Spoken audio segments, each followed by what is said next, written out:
it must. Yes, sir, you are right. Because I was in Baroda, in one of the school, we found that we are giving some scholarship to the teachers' children. And that school is also having the RT students. So I was just analyzing the results, unit test of the whole schools. So it was English, right? So RT students, children are doing better than the teachers,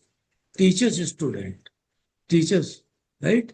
So that was so shocking that teachers जो है उनके बच्चे को they are scoring less than the RT students.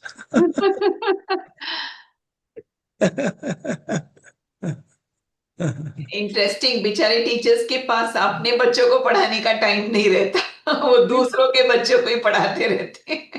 But that is really, we are not coming general trend. I have my teacher saying, "Ma'am, please can I go for the open house? They have called for a meeting." उन लोग बेचारे इतने apologetically पूछते हैं because school miss करके जाना होता है ना. I know that is also a limit. They have a lot of limitation. Yeah.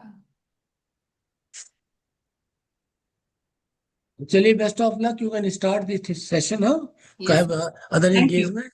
Yes. Thank you. Uh, Mr. Amjad Sayyed is on Chaliye, line. good afternoon, Mr. Good afternoon, Amjad. sir. Good afternoon. Good Most afternoon, PDS, welcome, sir. most welcome to educate our teachers and staff. It's an absolute honor, sir. Absolute honor. So nice of you, sir. So, Good afternoon, Deepika ma'am. Good afternoon, sir. We will just wait for 3 more minutes and then we will start exactly on time. Surely, surely. Yes, yes. No issues. Good afternoon, ma'am. Good afternoon, Sayyed sir.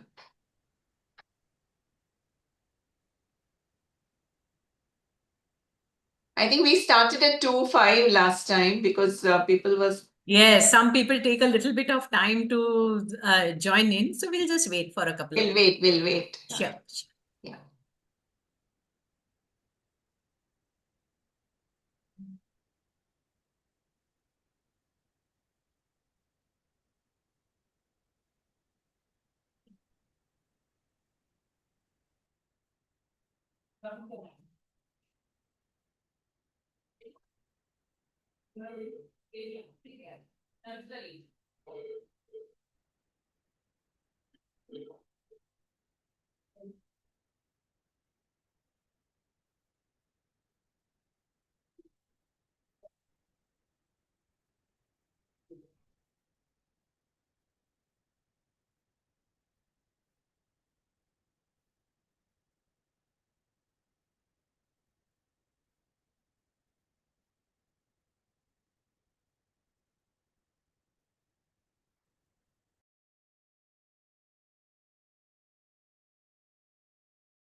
Good afternoon, everyone. We'll just wait for a little bit more, even though there are more than 100 teachers already who have joined us.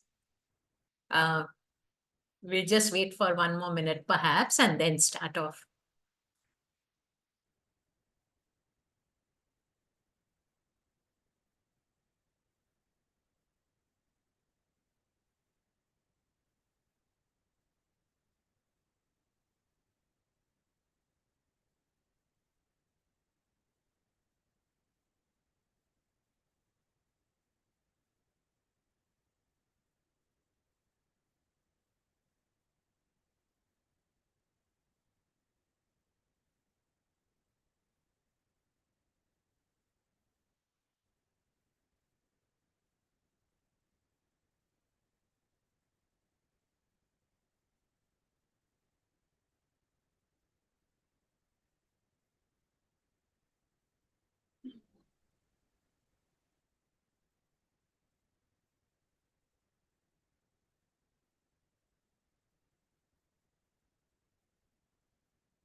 Hi, good afternoon, everyone. I hope you can hear me.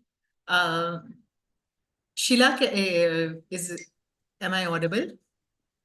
Hi. Yeah, yes, Devika, you are audible. Thanks. So I start with welcoming everyone to yet another day of learning organized by the Unaided Schools Forum, and we are all very grateful to Mr. Kedia for thinking about this beautiful initiative. Every week, we meet someone amazing from the field of education, and today it is Mr. Amjad Sayed. The Excelsius Advisors LLP is the brainchild of visionary educationist Mr. Rohan Bhatt, whom I am very fortunate to call my friend also, and of course his brother Mr. Rohit Bhatt. Founded with the mission of providing in-depth academic and intellectual support to institutions committed to delivering quality education, EAL brings together a team of passionate experts dedicated to empowering schools and transforming the educational landscape. With decades of leadership experience in successful institutions, EAL offers comprehensive, customized consulting services tailored to the evolving needs of each school it partners with. At the heart of EAL's work is a commitment to meaningful learning by way of engaging lesson plans and reflective practice that lead to academic excellence. Among the distinguished team members of EAL is Mr. Amjad Sayed, an educator and teacher trainer with over 2 decades of classroom experience. Holding a postgraduate degree in environmental science, he is equally renowned for his innovations in mathematical pedagogy. Mr. Sayed has designed numerous teaching aids in mathematics and has won 12 first place awards at science exhibitions organized at ward zonal levels by the Education Department. On 5 occasions, he represented Mumbai's West Zone at the state level science exhibition in the senior teaching aid category. As a passionate trainer, he has led many teacher training workshops on mathematical games and strategies for making mathematics engaging and accessible in the classroom. He regularly conducts moderation sessions for grade 10 mathematics for ICSE schools. For Mr. Sayed, education is far more than a profession. It is a lifelong calling. He advocates that students should first master the fundamental skills underlying mathematics rather than rushing after advanced concepts, because while concepts may evolve with grade levels, the core skills endure. In every classroom he touches, he strives to nurture independent thinkers, empathy, and a lasting love of learning. Thank you very, very much, Mr. Syed, for gracing us with your presence today. We look forward to the beautiful couple of hours of learning. Thank you. Thank you. Thank you very much, ma'am. Thank you very much for those kind words. I am really honored actually, and thank you to Dr. Sheila Malya ma'am and KDR sir, and of course you also for providing us, this kind of an opportunity where we can share our mathematical knowledge, with other experts in the group. Thank you very much. So we'll begin with the session now. To start with, I would like to ask the teachers who are expert teachers in maths, of course, or sciences. Can you describe in one word, that will showcase your mathematics or science teaching? A one word that will describe your maths or science teaching experience.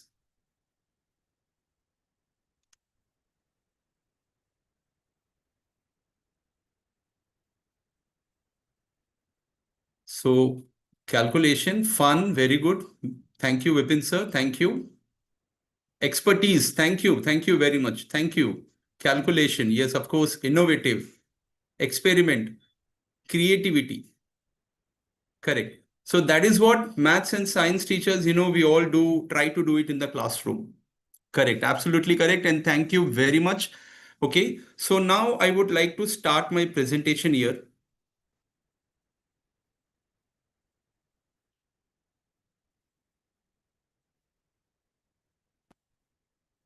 I hope everyone is able to see the presentation. Any problem here? I can see it, Mr. Syed. Okay. Okay.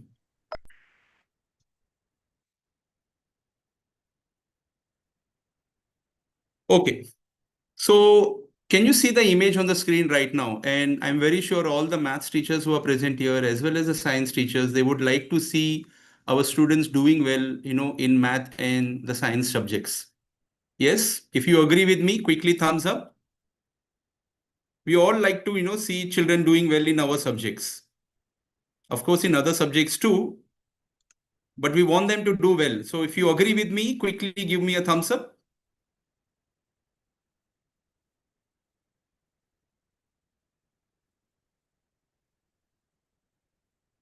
Okay.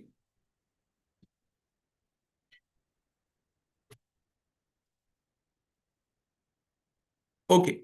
Am I audible?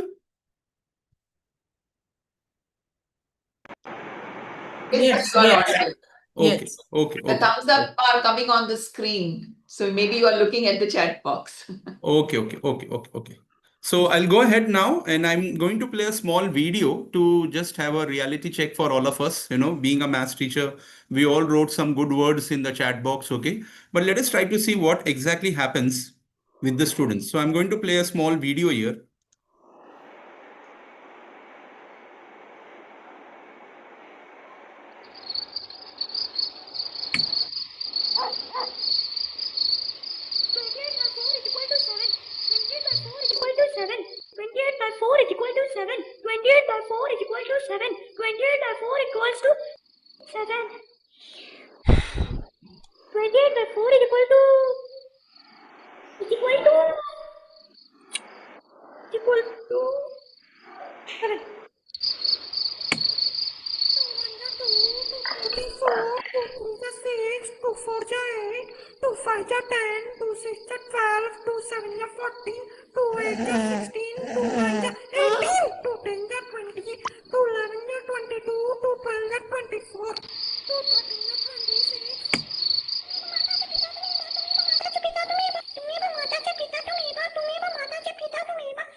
Yeah, so this is a scenario night before the math paper, and we all know our children are very scared of math as a subject. They have a math phobia, stress, whatever you call it as.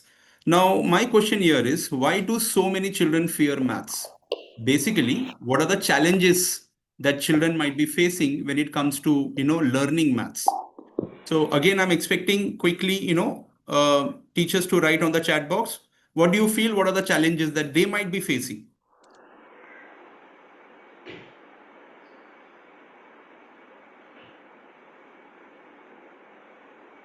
Okay, understanding concepts. Vinita Parmar ma'am is saying fear calculation that may go wrong. Yes. Okay, sir is saying weak fundamental concepts, calculation fear. Ashwini ma'am is saying understanding and framing equations. Yeah, that is correct. Abstractness, yes. Phobia of numbers. Excellent. Excellent.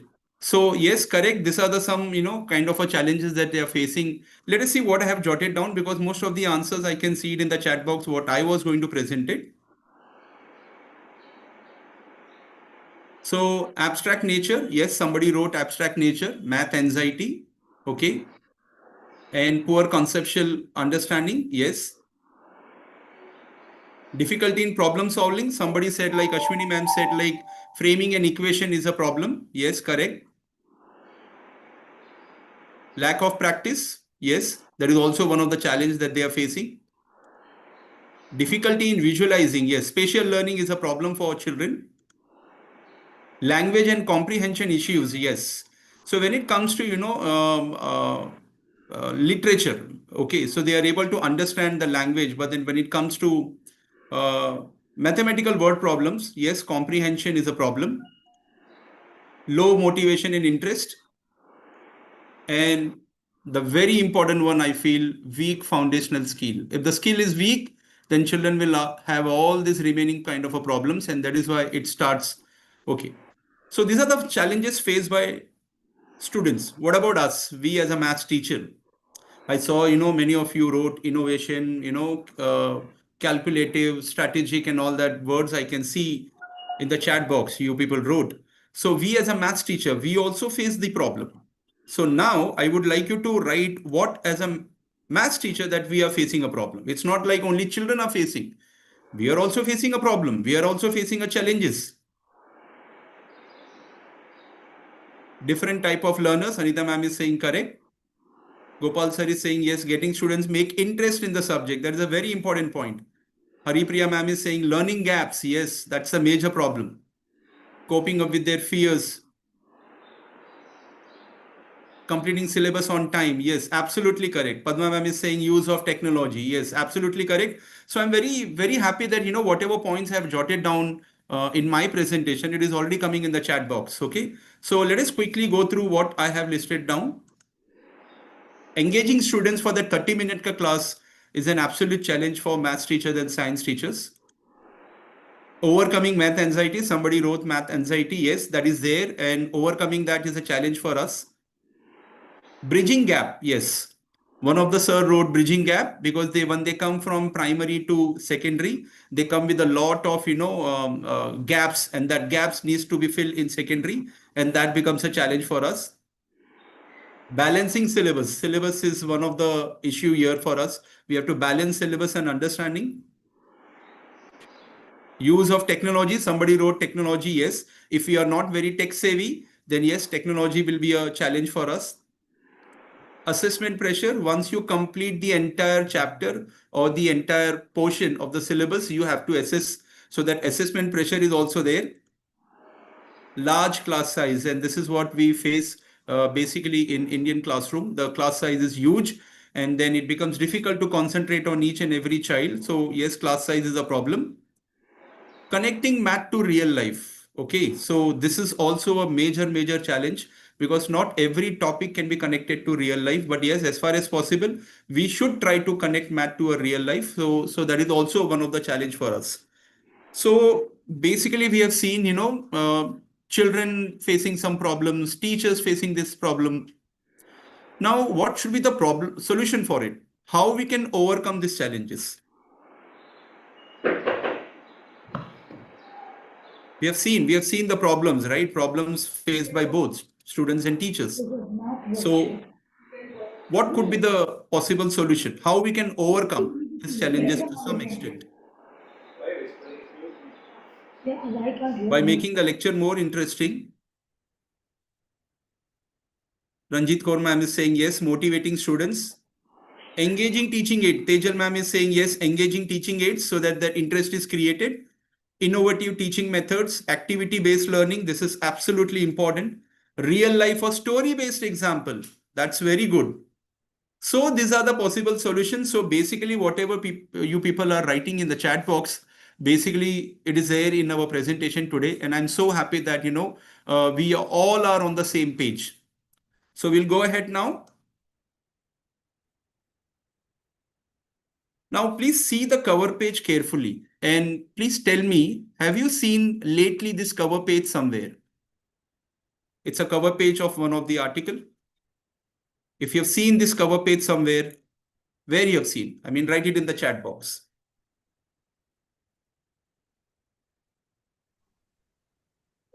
From there. Your bio. Yes, I'm waiting for the answers quickly.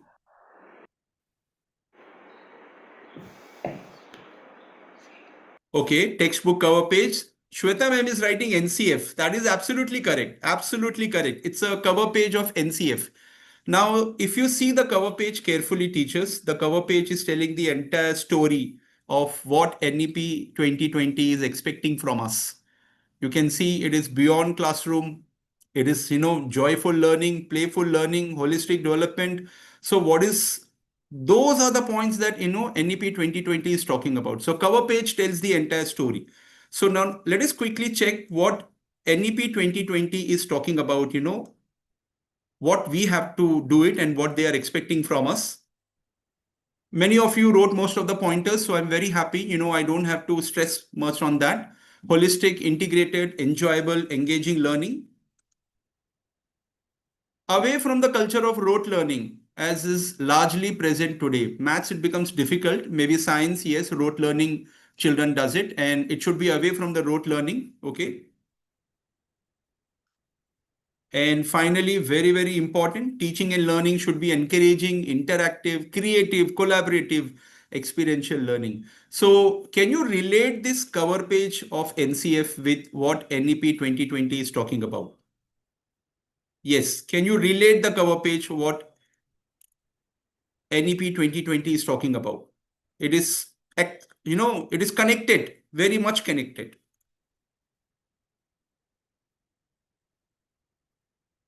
So we'll go ahead and we are going to go ahead what NEP is expecting from us. And in today's session, we are going to try to somewhere reach to that particular target, what they are expecting from us. So before we go ahead again, let us try to explore what is our aim here. Okay. So to introduce teacher to innovative strategies in mathematics teaching that move beyond classroom. Now, when I say beyond classroom, not necessarily every time I will be outside the classroom. Okay. So I might, somebody wrote storytelling. So we have to, take the children, physically there in the classroom, but, mentally outside and then relate with some real life examples, some stories. Cultivate critical thinking skill. That is absolutely important. That is one of the major skill that NEP 2020 nowadays it is talking about. So by the end of the workshop, participants will definitely, we all will understand NEP 2020's expectation for critical thinking, competency-based question that ICSE teachers will relate this, okay? Gain familiarity with innovative strategies to make math engaging, reflect on their own teaching practices. So I'm very, very sure by the end of the workshop, we all are going to take away all these things from us. So here we go with the first strategy, teachers. Gamification is also one of the strategy, okay? And gamification will make any particular subject. It's not only about math, science, history, geography. You count the number of subjects and it will make, the teaching learning very, very interesting and easy, okay? But what do you think? What, according to you, gamification will make a difference? And how gamification will make a difference?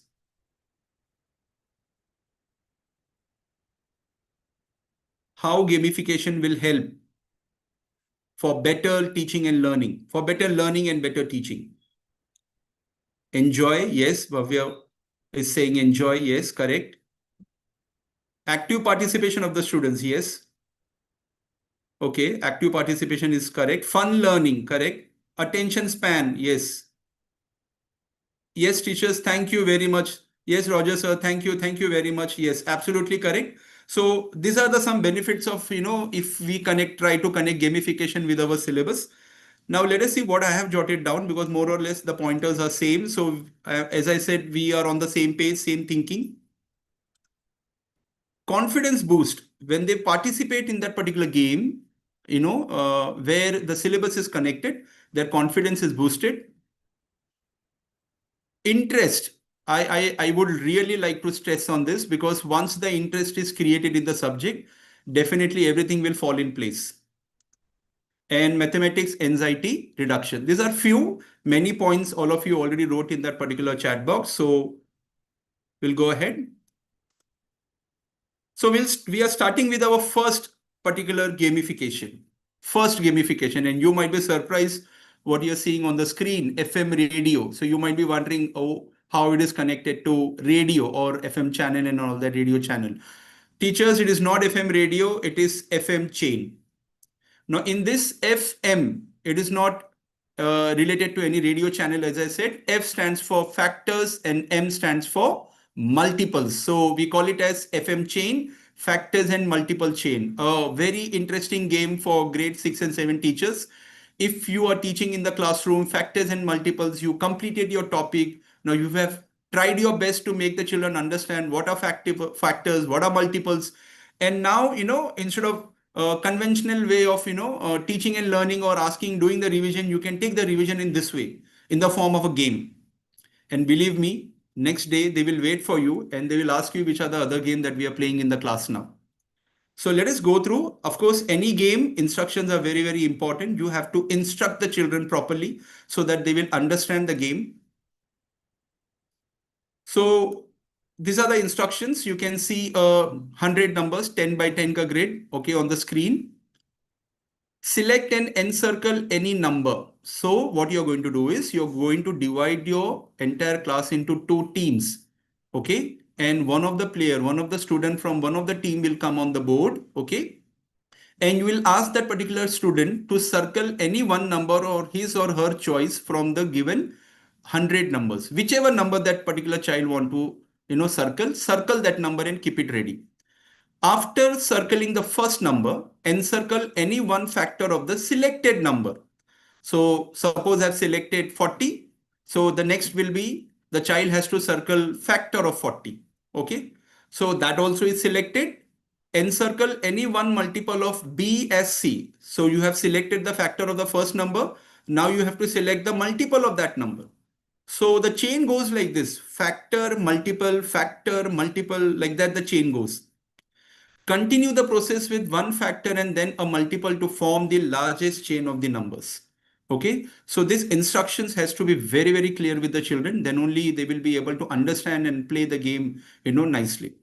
Now, it's not like that I'm giving only the instructions to you. I'm going to play a game with you. Okay, so let us do it practically right now. Okay. So you can see there are 100 numbers on the screen, 10 by 10 ka grid. And suppose I am one of the player from one of the team, okay? And teacher is asking me to select one number from this number. So I selected 50. After selecting 50, I have to select the factor of 50. So teacher has taught what is factor, okay? So now after circling this, the child will select the factor of 50. Only when the child knows what are factors, he will be able to circle that correctly. So I'm circling 10, factor of 50. Now after this, we have to circle multiple of that number, that is 10. So multiple of 10, I might circle 20. Again factor of 20, that is 5. Again multiple of 5, that is 25. Again factor of 5, 25, that is 1. Multiple of 1, I might circle 15. 15 ka factor, that is 3. 3 ka multiple, 21, 21 का factor, 7, 7 का multiple, 49. Now 49 ka factor. So if you see on the screen right now, when it comes to 49 ka factor, there are no numbers left, which are the factors of 49 because it is already circled. 1 is already circled, 7 is already circled. So there is no number left. So the game is over for child. Okay. So this many numbers he has circled. So the chain consists of this many numbers.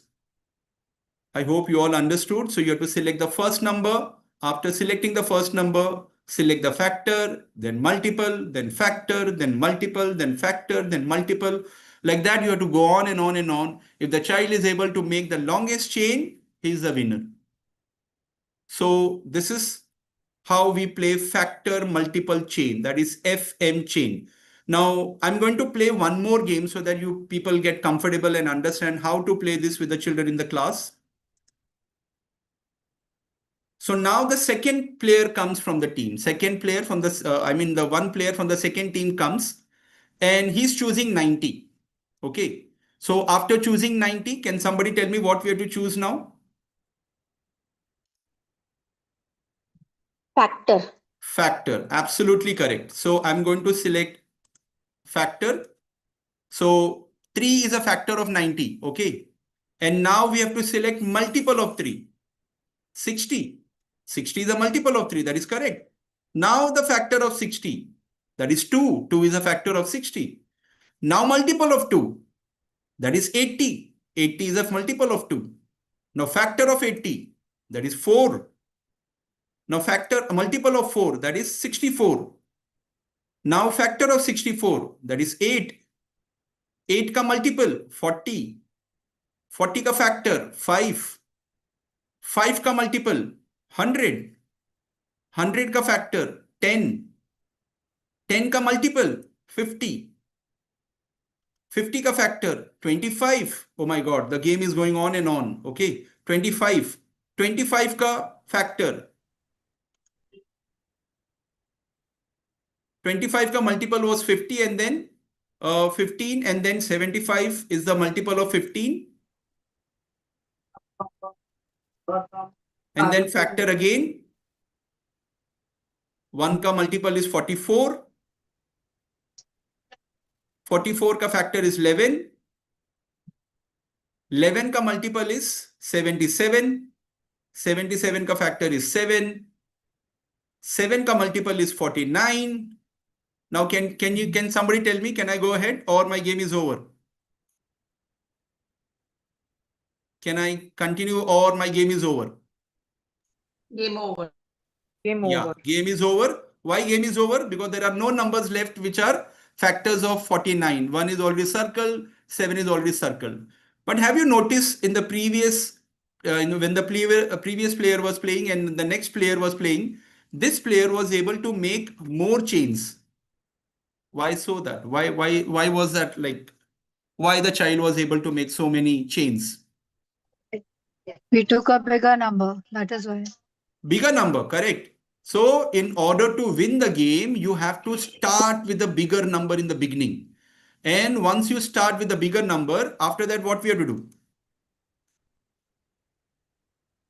Select the largest and the smallest alternate. Correct. Absolutely correct. So if you're selecting a bigger number from the numbers given to you, then you go to the factor which is the smallest factor.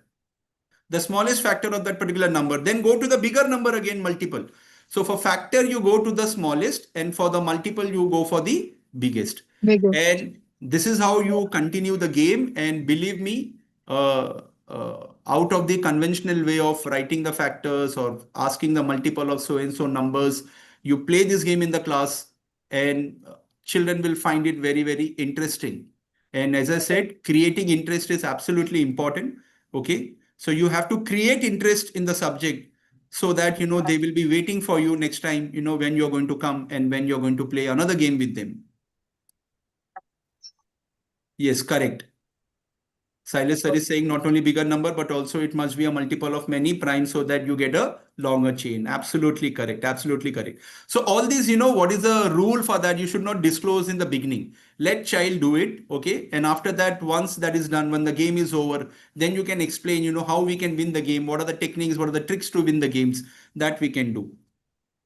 So teachers, this was the first game, where FM chain for grade 6 and 7 level. So now, what do you think? What kind of skills are required here? What skills are required here? Multiplicative tables, divisibility criteria. Divisibility criteria, yes. But what are the skills? Cognitive skills, soft skills. What are the skills? Creative thinking, yes, absolutely correct. Problem solving, correct. What about the speed? What about the speed? You can time it, you can tell whoever does it more chain in this so and so time factor. So you can bring in that time factor also. The speed, accuracy is also very important. So all these are the skills that can be done with the help of this game. Now we go for the next game. So I call it as a brain gym exercise, mathematical exploration. Okay. So I want to ask one question here to the teachers. Suppose if you're getting a proxy in the classroom where you're not teaching. You're getting a proxy in the classroom where you're not teaching. Will it be very easy to spend that 30 minutes in the classroom? I'm just relating with all our experiences that we have. If we get a proxy in our own classroom, we'll continue with teaching. But what about in the classroom where I'm not teaching? Yeah, it will be difficult, right? It will be difficult to spend that 30 minutes. So this brain gym exercise, okay, you can use it when you are getting a proxy, and you can make this free period as fun period. I repeat again, you can turn that free period into fun period. Now this game is related to magic square. Okay. Now we all know magic square, what exactly it is. Okay. So these are the rules of the magic square. The sum of the numbers in any horizontal, vertical, or main diagonal line is always the same number. So when you are playing this with the children, it's related to numbers. When you're playing this with the children in the classroom, definitely you can relate with Ramanujan's work, Magic Square. Ramanujan sir created the most unique magic square. Okay, so you can relate this to the work done by our past mathematician also. Okay, so what I'm going to do is I'm going to take a 3x3 grid. Okay. So I'm taking a 3x3 grid and I'm going to create a magic square. Okay. So when you're taking a 3x3 grid, you have to select a number which is divisible by 3. I repeat again, select a number which is divisible by 3. So I'm selecting 27. So that 27 is divisible by 3 and my answer is 9. So this 9 will appear in one of the boxes in this particular grid. Out of the 9 boxes, 9 will be there in one of the boxes. Digit 9 will be there in one of the boxes.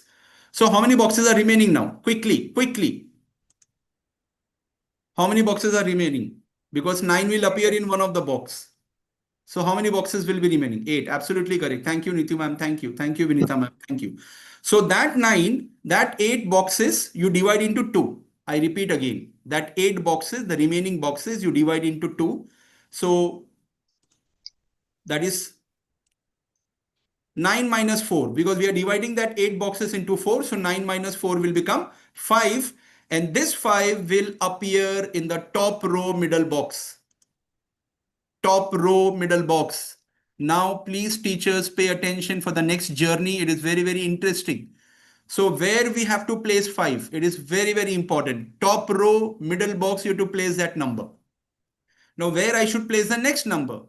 So if you see on the left side now, the rules will come. If there is diagonally no box above to the right, diagonally no box above to the right, there is no box diagonally above to the right, then always come down and write the next number, that is 6.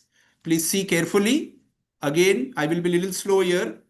If there is diagonally no box above to the right, then always come down and write down the next number. This is your first rule. Okay.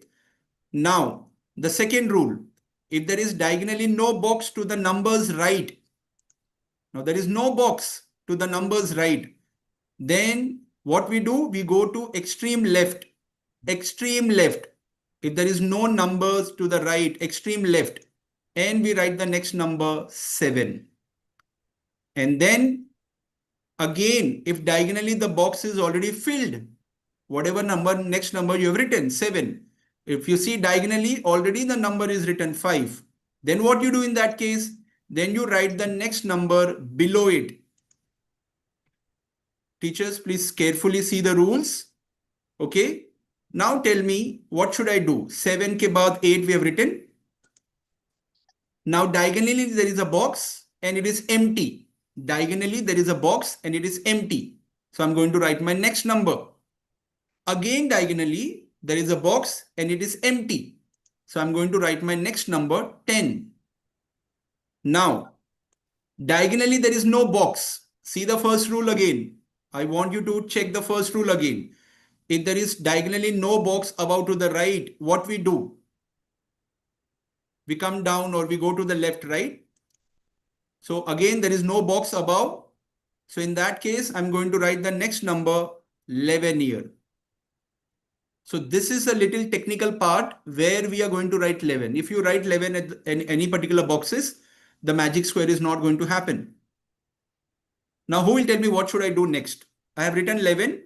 I'm going to check diagonally. There is no box. And I want everyone to check the first rule. Diagonally, no box here. What should I do? Check the first rule. Check the second rule.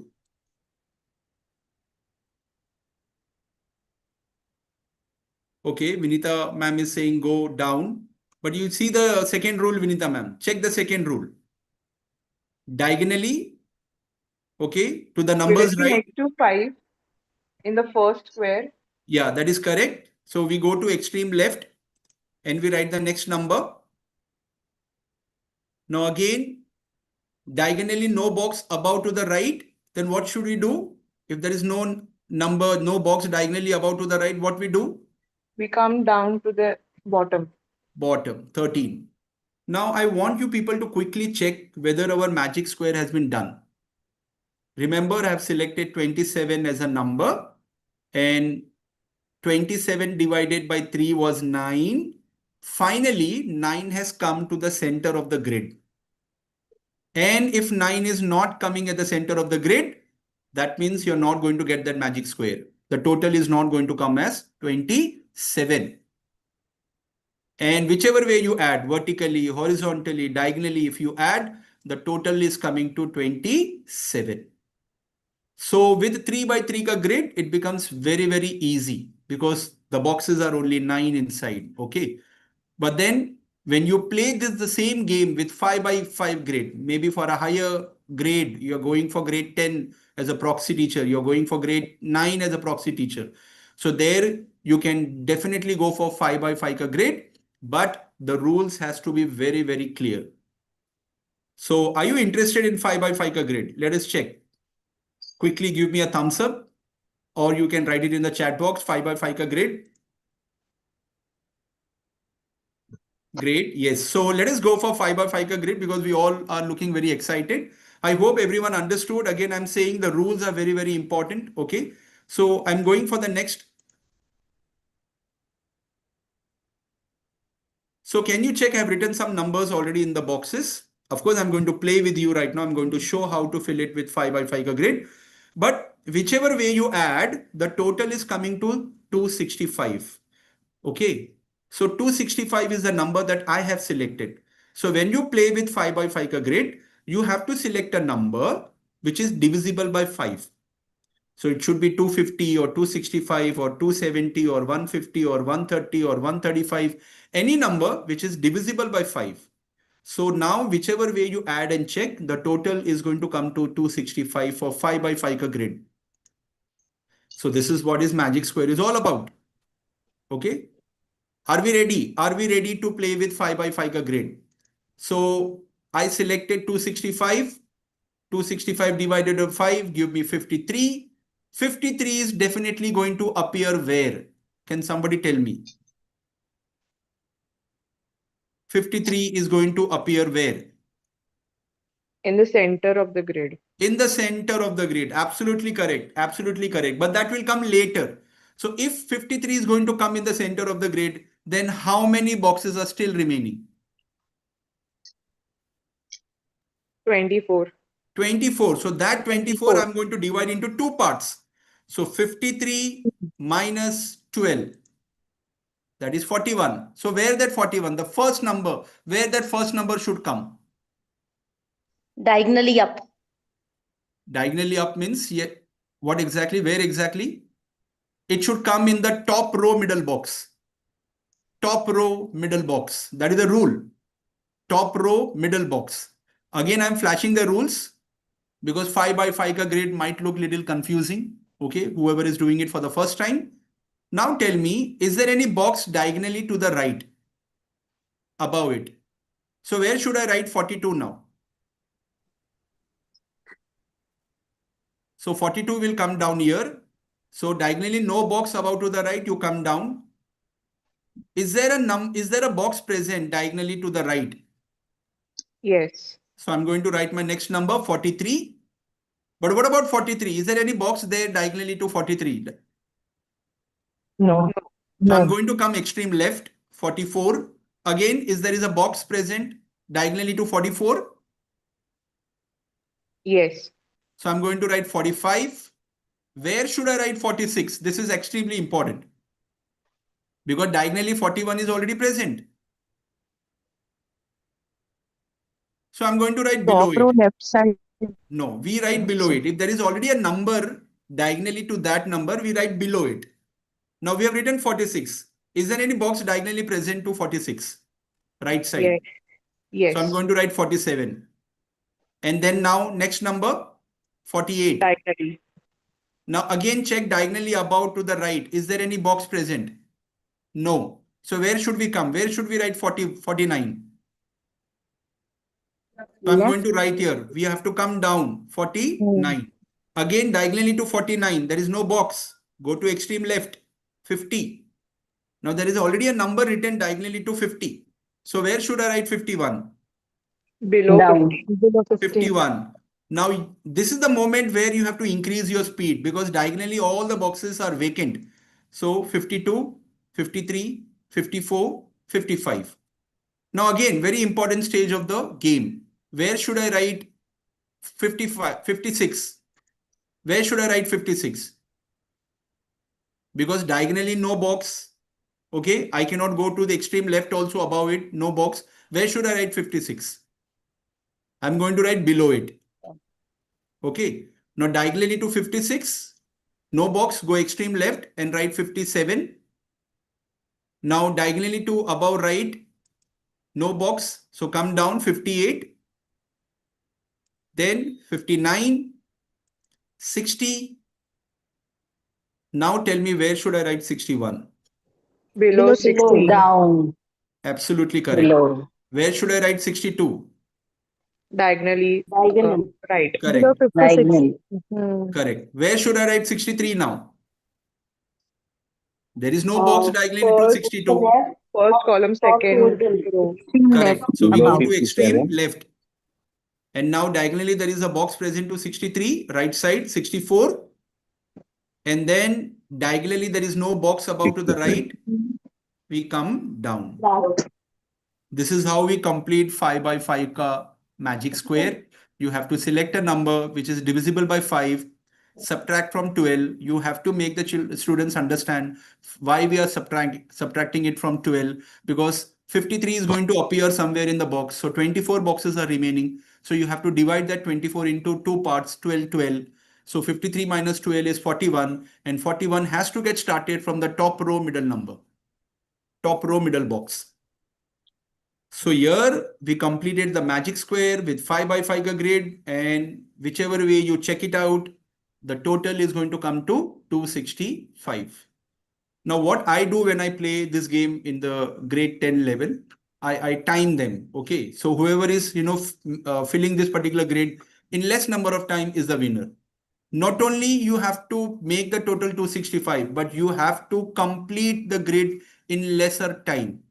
So can you tell me in which particular, I mean the entire grid, in which particular area the speed will be increased.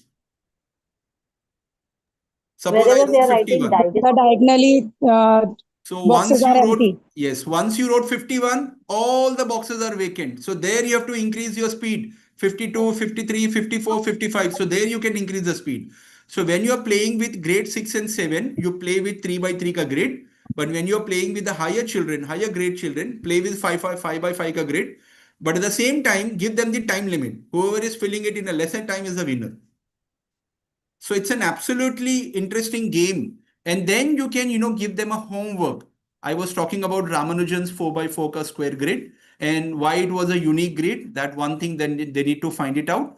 And what is the trick to solve that 4x4 ka grid? What Ramanujan did. It's a very unique grid. Okay, so it was depicting his, birth date in that.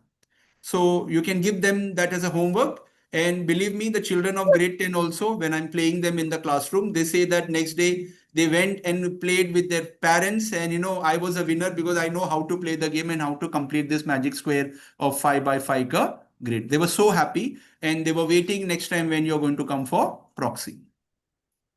So these are related to numbers and definitely speed, accuracy. I was talking about cognitive skill. All those kind of skills are required here. Okay, speed is required, accuracy is required, attention is required, confidence is required. So all these skills are very, very important here to complete the game. So teachers, we completed 2 games right now. Okay, one was FM chain, second was magic square. Let us go for the third game.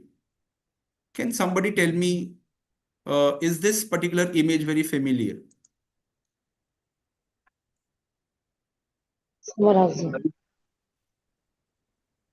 Housey, yeah, absolutely correct. It's a Housey game and very popular. I don't know about the other cities outside Mumbai, but I'm very sure that it is very, very popular there also. Whenever there is a festival time or, a function at home, we usually play this kind of a game. So everyone knows the rule, right? What are the rules? The rules might change, but okay, there is always one person who is picking up any random number from the box from 1 to 90. And if that number appears in my ticket, then I'm going to mark it and I'm going to wait if the next number is also appearing in my ticket or what. Okay. So different places, different rules they set up. So I'm just putting up the 5 rules. Lucky 5. Lucky 5 means the first 5 numbers.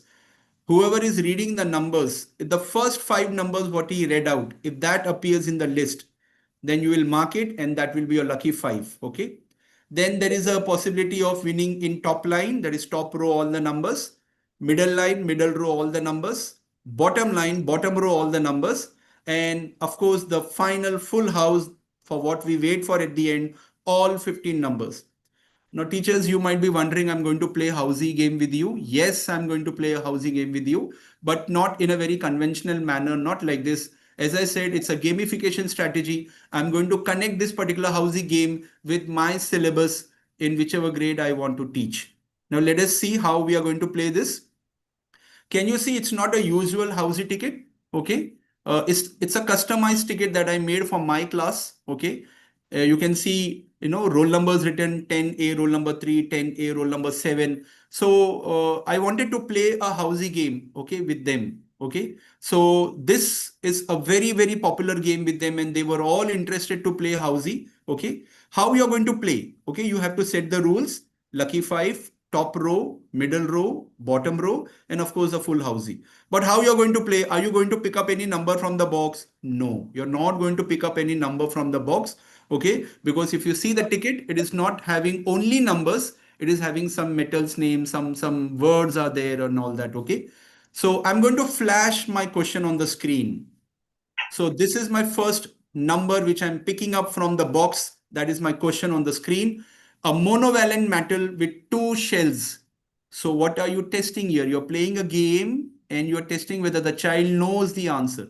So if the child knows the answer and if that answer appears in the ticket, he's going to circle that. For example, a monovalent metal with 2 shells, the answer is lithium. It is there in his ticket and is going to circle that. Next number, next question. I'm saying number because we usually pick up the number because it is not a number game now. We are going to flash questions on the screen. What will be the circumference of a circle with radius 7 centimeter? So they will have to do the calculation quickly. They should remember circumference ka formula and they should come out with the answer. And if they misses out, they will not be able to win. So 44 is there in one of the list. So that will be circled. If the total distance covered in 330 kilometer and the total time taken is 5 hours, then the average speed will be what? So what I'm doing here, I'm connecting a physics, a chemistry, a bio, a math together, and I'm trying to play this with the game as a game of housey with the children. 6,000 gram is equal to dash kg. So if the child knows the answer, conversion, basically when it comes to grade 10, they learn all the conversions in lower grade. When it comes to apply in physics, numericals or maths, they do not remember the conversions. So you can check this knowledge with the help of this game. Answer is 6 kg. Name the most common metal element in human body. Answer is calcium. So likewise, you are going to go on flashing the questions and the child will check the answer. If that answer appear on the list, child is going to mark, and the first 5 questions, whatever I've shown on the screen, if that is correctly solved and it is there on the list ticket, then he will be the winner for Lucky 5, the first category of prize. And of course, you can keep some chocolates or something like that to give it to the children because they know the answer. Like it's not a number I'm picking up from the boxes, I'm telling it. It's like the question, I'm flashing it. So they should know the answer. And if the answer appears on the list, then only they will mark it. So next time when you play a housey game with your children also at home, you can make a customized ticket and definitely you can flash some questions or you can orally, dictate some questions and then the game will go on like that. So some more questions are there with me. One more ticket is there. 10th A rule number 1. So find the length of the largest chord. They know what is diameter, but they don't know what is the largest chord called as. Okay. So largest chord itself is the diameter. The radius is 3.5. So the diameter will become 7.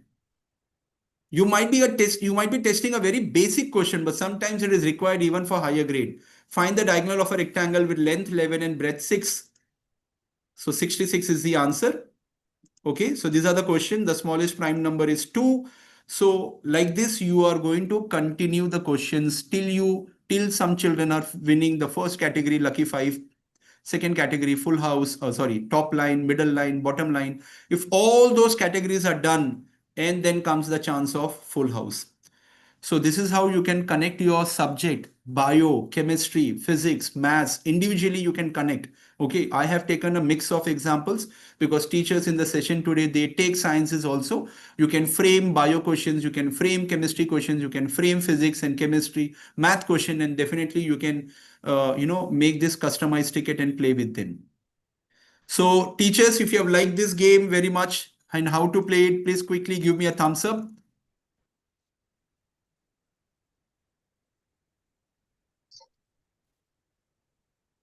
Komal ma'am, thank you very much. So you can definitely, make it customized according to the need of the class, according to the age level. You can modify the questions, what is according to their level. Imagine you have a, unit test exam coming or semester exam coming up. You have completed your portion and you want to test whether they have done everything properly or revised everything properly. You're doing a revision.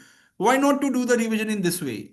Okay, only the problem is like we have to make that customized ticket. But believe me, once you make it, and it will be there for many years to come. So housey is most popular game amongst the children, and connecting this way, they will love it. So let us go ahead. Can I connect this particular questions in a different way? I mean, like, can I go with the next game now? So this is it's a proof that it's a sample that my class, when I played housey with them, they all loved it. And you can see the image. These are grade 10 children. So who says that we cannot capture the attention of grade 10 children? We can definitely capture the attention and we can definitely play this customized ticket housey with them. So they loved it and they were asking what could be the next game in the next class. Now the next game, again, a very popular game, tic-tac-toe. So are you going to call the children on the board and actually play tic-tac-toe with the children? Answer is yes, you're going to play tic-tac-toe. But how? Because 3 X and 3 zeros, if they make it, they win. They know the rules. Okay. I'm connecting with my syllabus. Okay. So grade 9. Okay.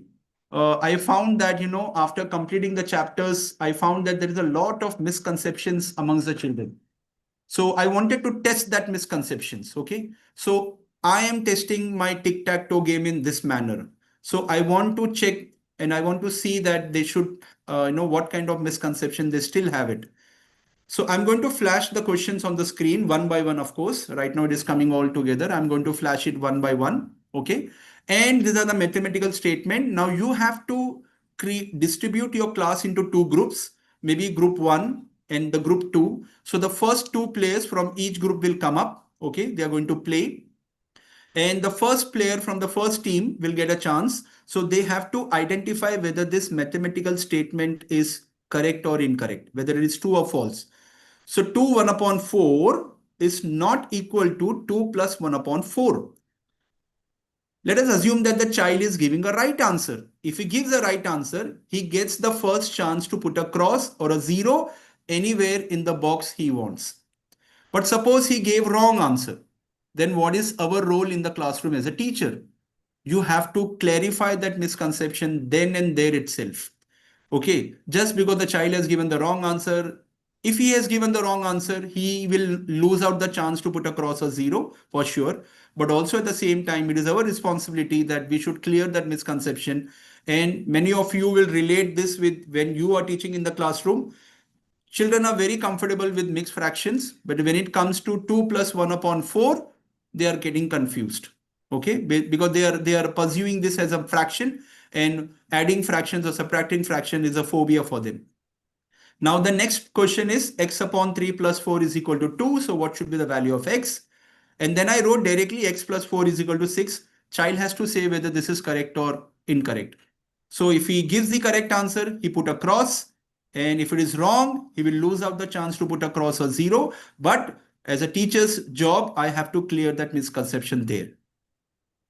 But teachers, there is a twist here. I'm not going to play this tic-tac-toe game in this, conventional 3x3 ka grid like this. I'm going to do the modification. My grid will be like this. Imagine the child is playing tic-tac-toe game with this kind of modification for the first time. Okay. So again, like in the conventional tic-tac-toe game, 3x together, 3 zeros together, you win. Okay. So how the game will, the winner will be coming out here. So either these 3 columns, these 3 boxes, this 3 boxes, or this side 3 boxes, or this middle 3 boxes, or these 3 boxes, or these 3 boxes, whoever completes with 3x and 3 0 is the winner.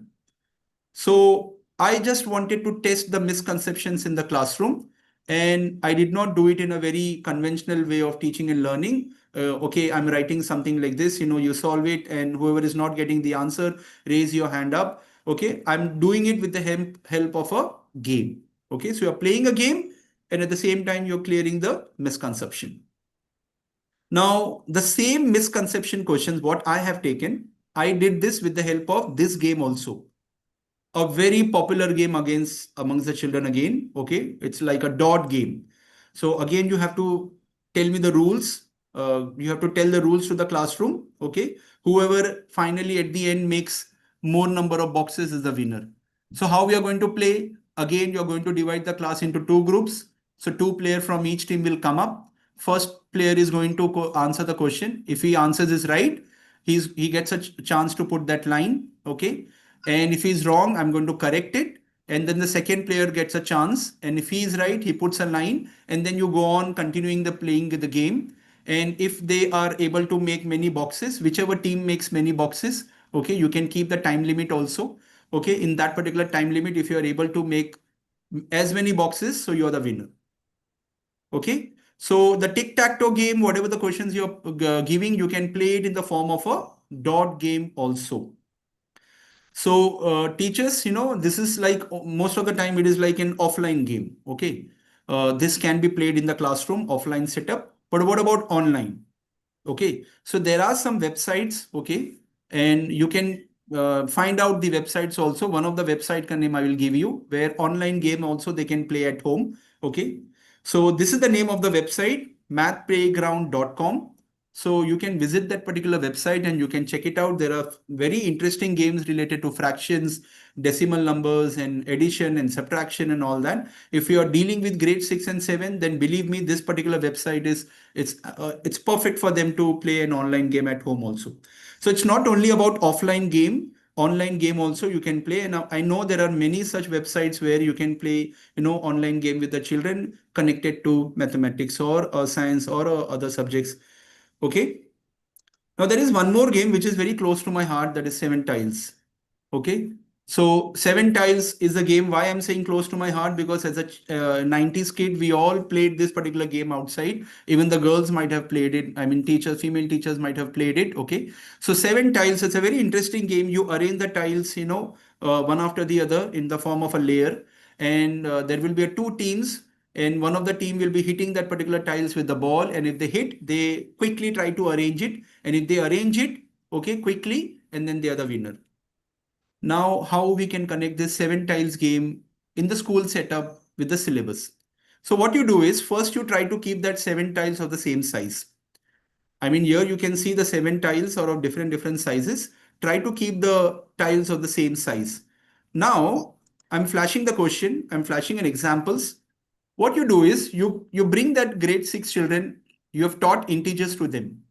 Okay, positive integers, negative integers, and all that you have taught them. What are integers? Okay, so you want to check their knowledge. So you bring that grade 6 children down, and you have to, pre-prepare it, all the things ready. So you are going to stick all those integers on the tiles. Okay, you will arrange it randomly and you will tell them to hit. So once they hit the tiles, they have to arrange it according to ascending or descending order. So they cannot arrange randomly now. So when we used to play the game during childhood, we used to randomly arrange. Now they cannot randomly arrange. They are playing a game, but they are connecting with the syllabus, with the topic. They have to arrange in an ascending or descending order. Or the numbers arranged in particular pattern. It might be a sequence, it might be arithmetic progression, it might be a geometric progression, it might be any particular pattern. They have to identify the pattern and arrange it accordingly.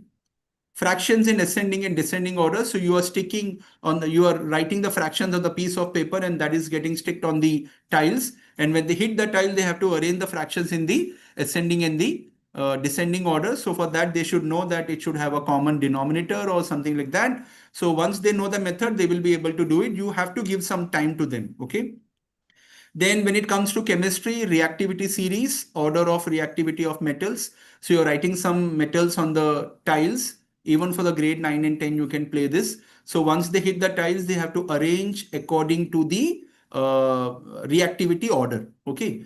You can play this game with physics also, where you are asking them to arrange the electromagnetic waves in the form of increasing order of their wavelength.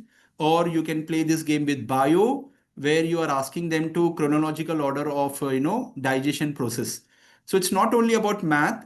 And definitely history also you can play. Suddenly that came to my mind right now. The timeline, you can do it. Which incident happened in which particular era or which particular period, which particular year. So that also you can do it. Okay. So all these particular examples you can do with 7 tiles game. Whether it is bio, whether it is chemistry, whether it is physics. Only you have to think what I can do it and what order or what topic I'm going to select it. So many a times children are going down for a PT, and I'm very sure 7 tile game is available in most of the schools. So it's a little effort that we have to take it. If the children are going down, then definitely you try to do that prior arrangement, everything, and then you play this particular game. So it's like game ka game bhi ho jayega, and then we are able to revise some particular concept also.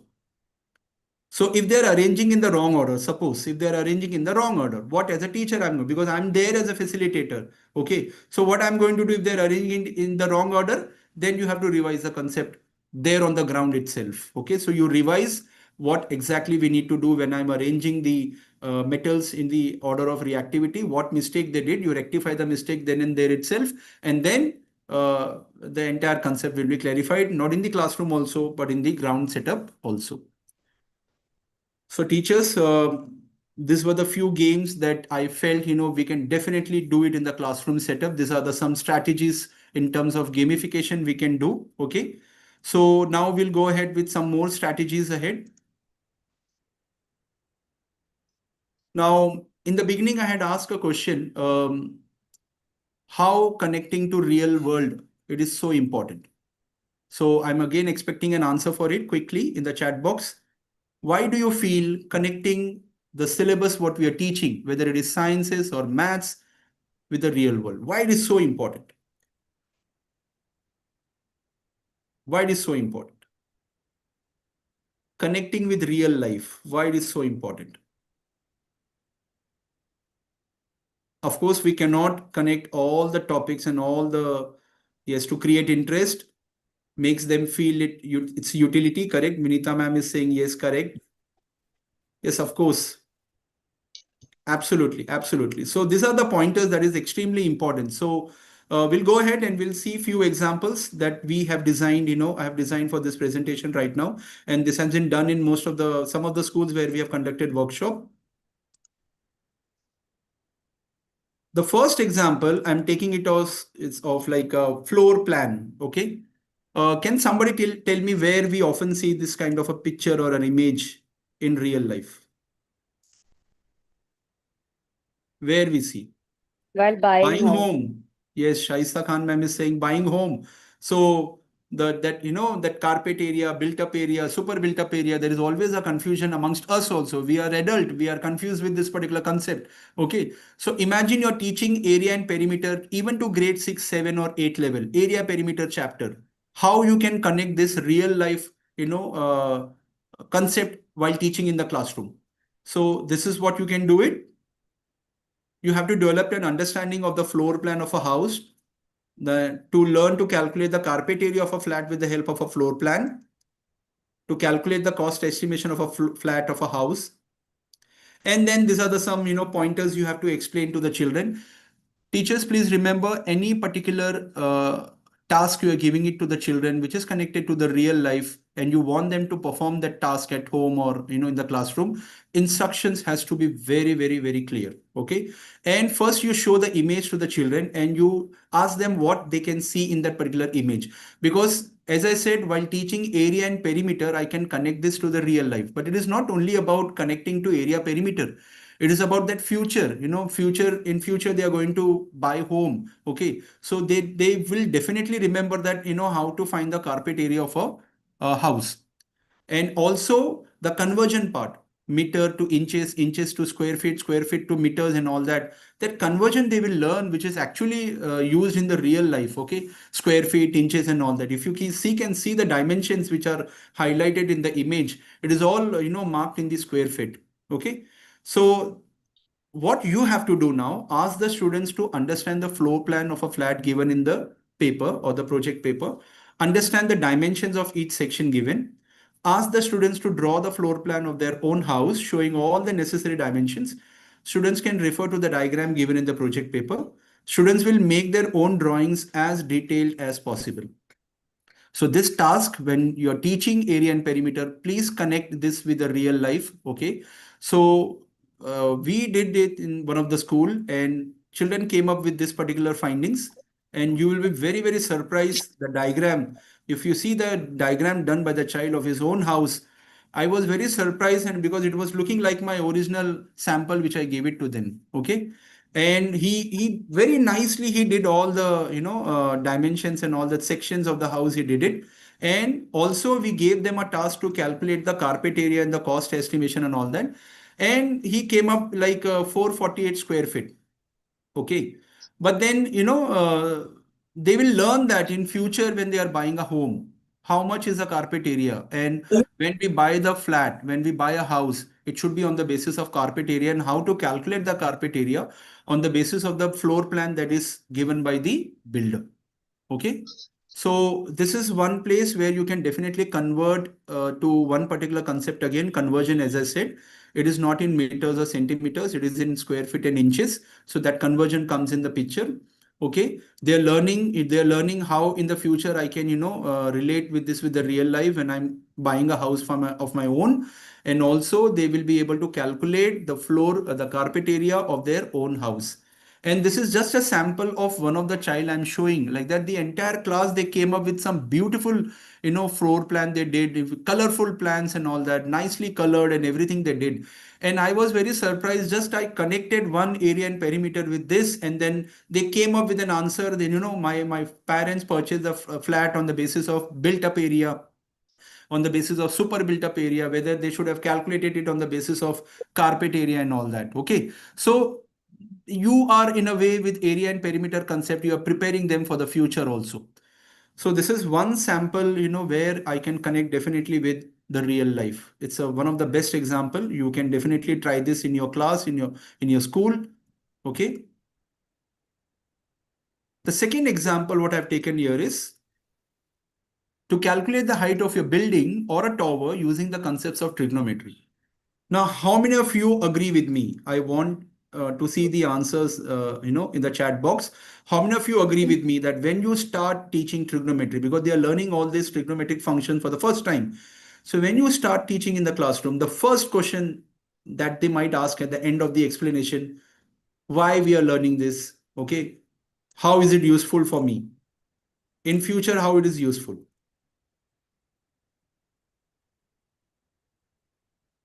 Yes. So they are asking this question, why we are learning this? It is not, I'm not going to use all this, trigonometrical concept in my life. Okay. So that is where you have to hit the hammer.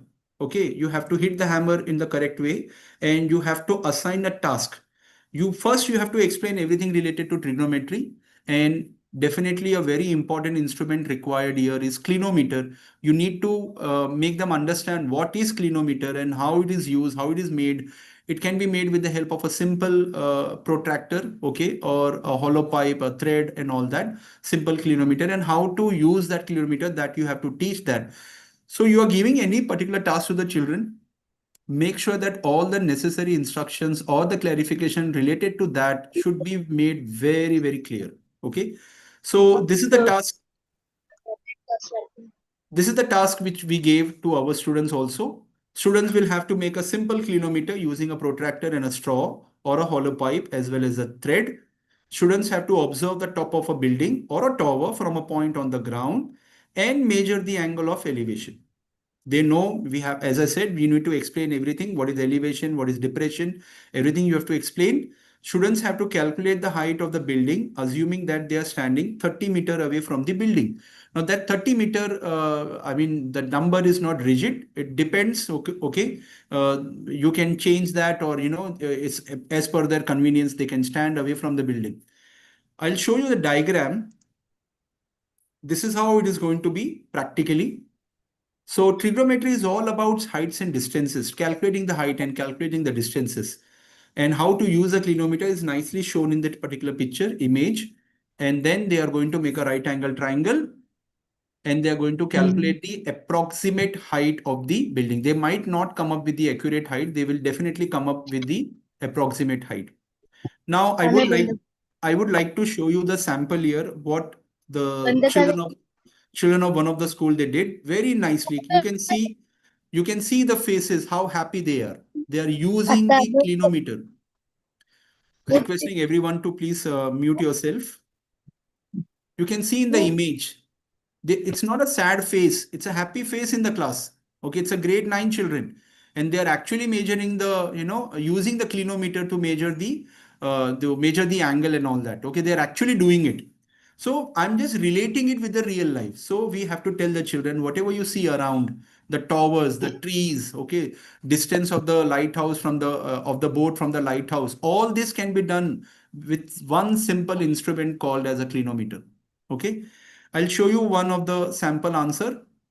So we gave an option, either the height of the building or the height of their wall. Two options we gave them. Okay, either they will calculate the height of their building or they will calculate the height of the wall of the house. So this child, he calculated the height of the wall. So the answer comes to like 9.5785 square feet. This is the answer. And on the top left, right side, you can see the clinometer made by him. He made this kind of a clinometer. And this task, when it was given, next day, all were waiting with the clinometer and all were waiting with their answers in the classroom. and I saw the happiness on their face. Sir, I was able to find the height of my own building. So that was the happiness I saw on their face because they were able to calculate the height of their own building. And believe me, till the time I completed Trigo, I completed heights and distance also in grade 10 with this. So they were all interested because all the problems that we do in heights and distances, these are all practical problem related to real life. So you have to relate a topic to a real life in a very creative way so that that interest in the chapter, in the topic, in the subject comes automatically. So this is one example of, trigonometry for grade 9 and 10 we can do. Let us go for the next one. Very interesting one. Please pay attention. This is one of my favorite. Okay. Why I'm saying favorite? Because I love pizzas. Okay. So of course we should not eat too much in quantity also, pizzas and all that. Okay. So you're teaching circumference and area of a circle. You're teaching that particular part in the classroom, but you want to connect with the real life because nowadays children we don't have to teach how to place an order online, whether it is Zomato or Swiggy or, any other particular app, they have to place an order. So when they place an order, they might fall into the trap. Okay, so trap of ordering something which is not very in terms of money, it is a wise decision. Okay, so I just framed a situation here. Two best friends, Amit and Rohit, were excitedly planning individual parties. They stumbled upon a promotional offer from Pizza Hut for pizzas. Amit decided to take advantage of the deal, offering 10 12-inch pizzas for 4,000, while Rohit went for the offer of 5 18-inch pizzas for the same price. However, as they discussed their choices, they couldn't agree on who got the better deal.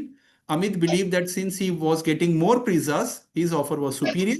Rohit, on the other hand, argued that since he was getting a larger pizzas, his deal was better value for money. So here, Amit and Rohit are like the children in the classroom who, do online shopping when it comes to pizzas and all that. Can you help them analyze both offers and clarify who actually got the better deal? Is it all about the quantity of pizzas, or does the size of the pizzas play a crucial role in determining the best offer? Provide a detailed explanation, calculation to resolve this puzzling pizza dilemma.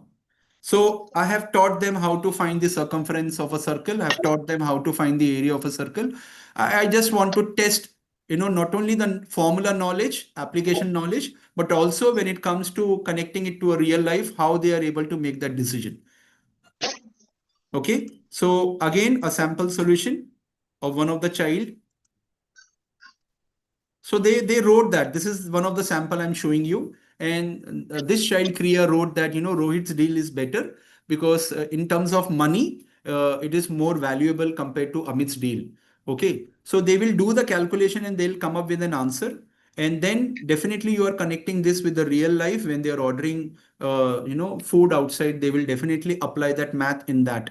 Okay, with the help of area of circle and circumference of a circle formula.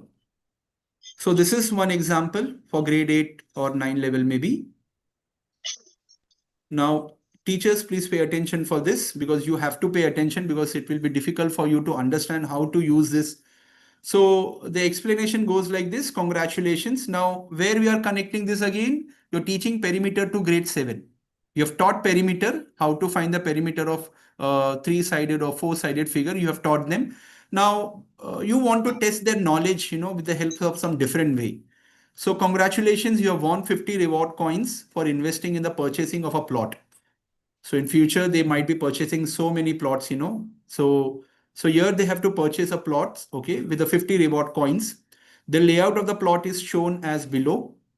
Each plot is a square with unit length, okay. You can purchase from the available plots only. You cannot purchase the reserve plot, the sold plots. Only the available plots you can purchase.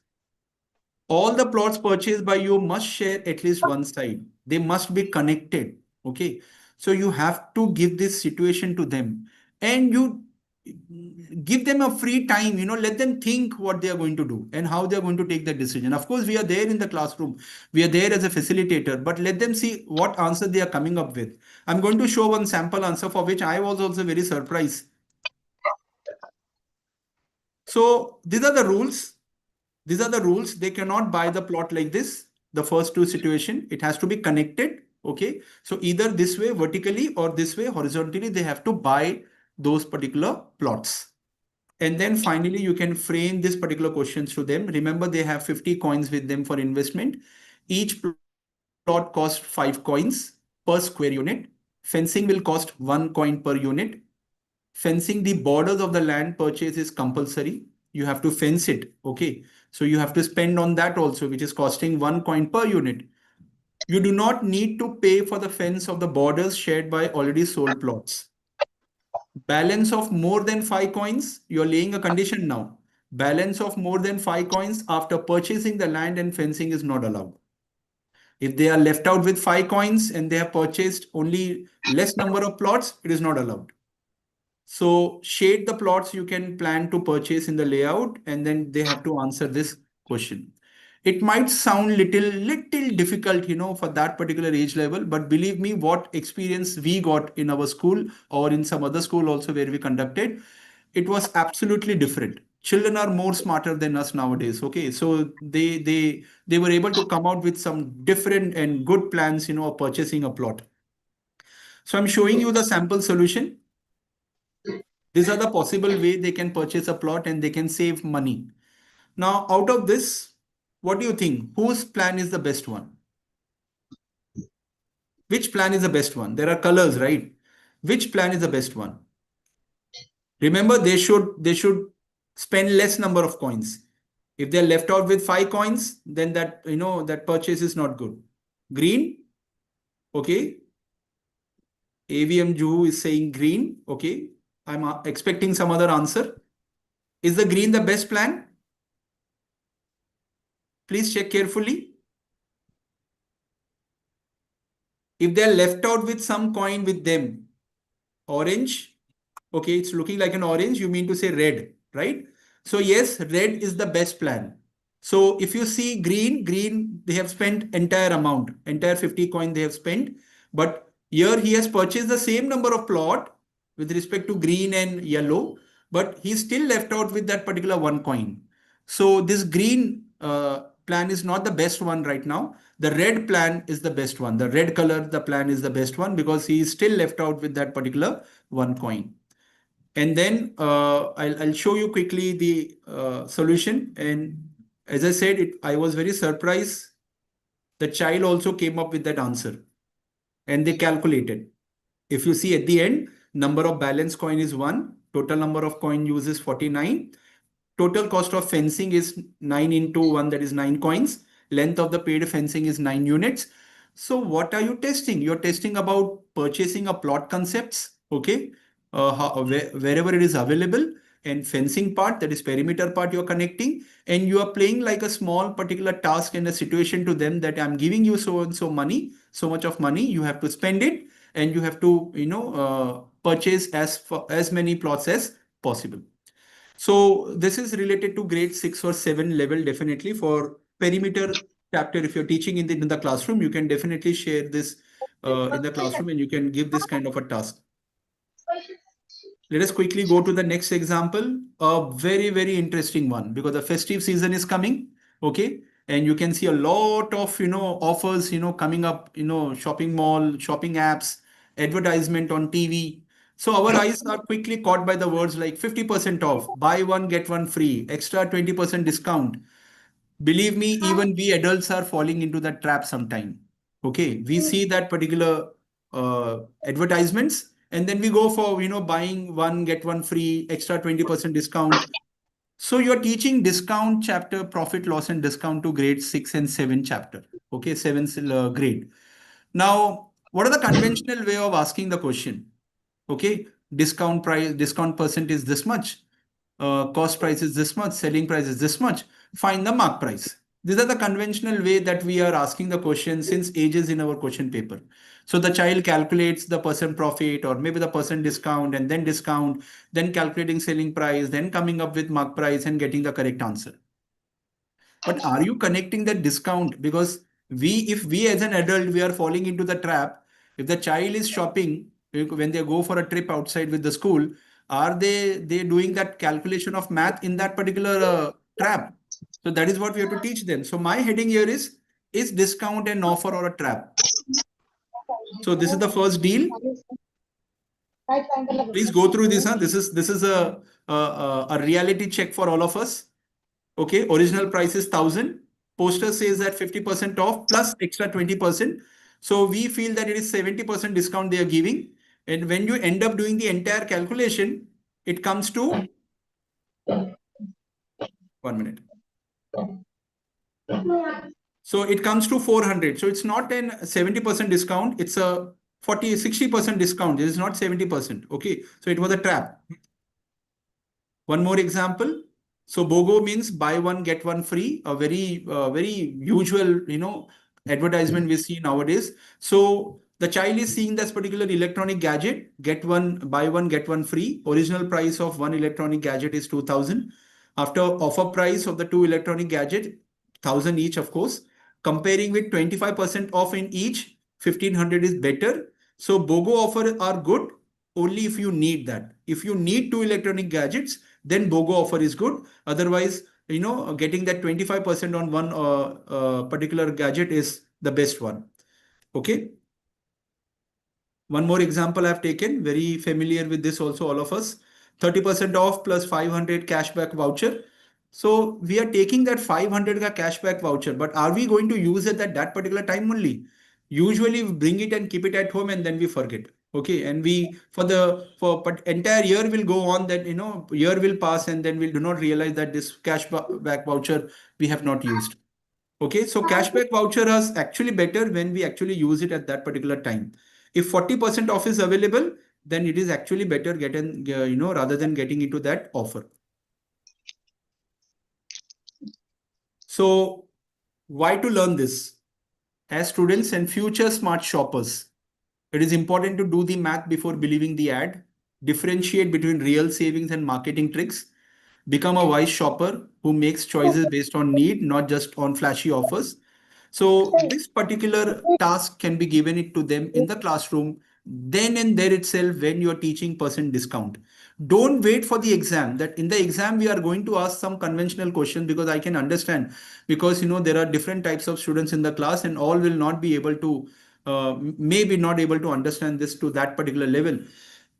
But if you do it during the chapter itself, and then they will think, yes, it's definitely, learning, because I'm going to use it. Next time when I'm going to shop, I'm going to be a smart shopper, and I'm going to definitely do the math behind it. So this is the sheet, you can give it to them instead of, as I'm saying again and again, conventional way of asking the question. This you can give it to them and you can ask them which offer is better deal. Okay, first one or second one, that is A or B, and they can fill it. So did the offer over offer always give the best deal? Why do you think companies use such marketing tricks? How can you become a smart shopper in real life?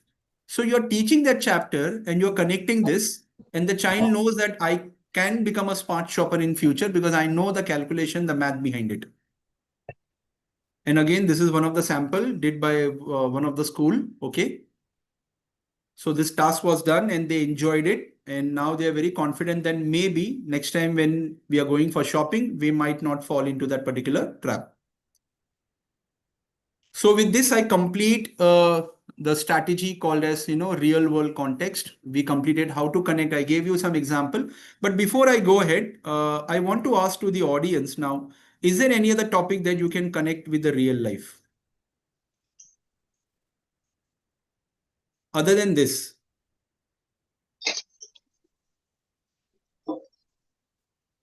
Other than this Sir, topic? I had done simultaneous equations for grade 8, where I Okay. compared the combo offers that they see in theaters related to popcorn and cold drink and all.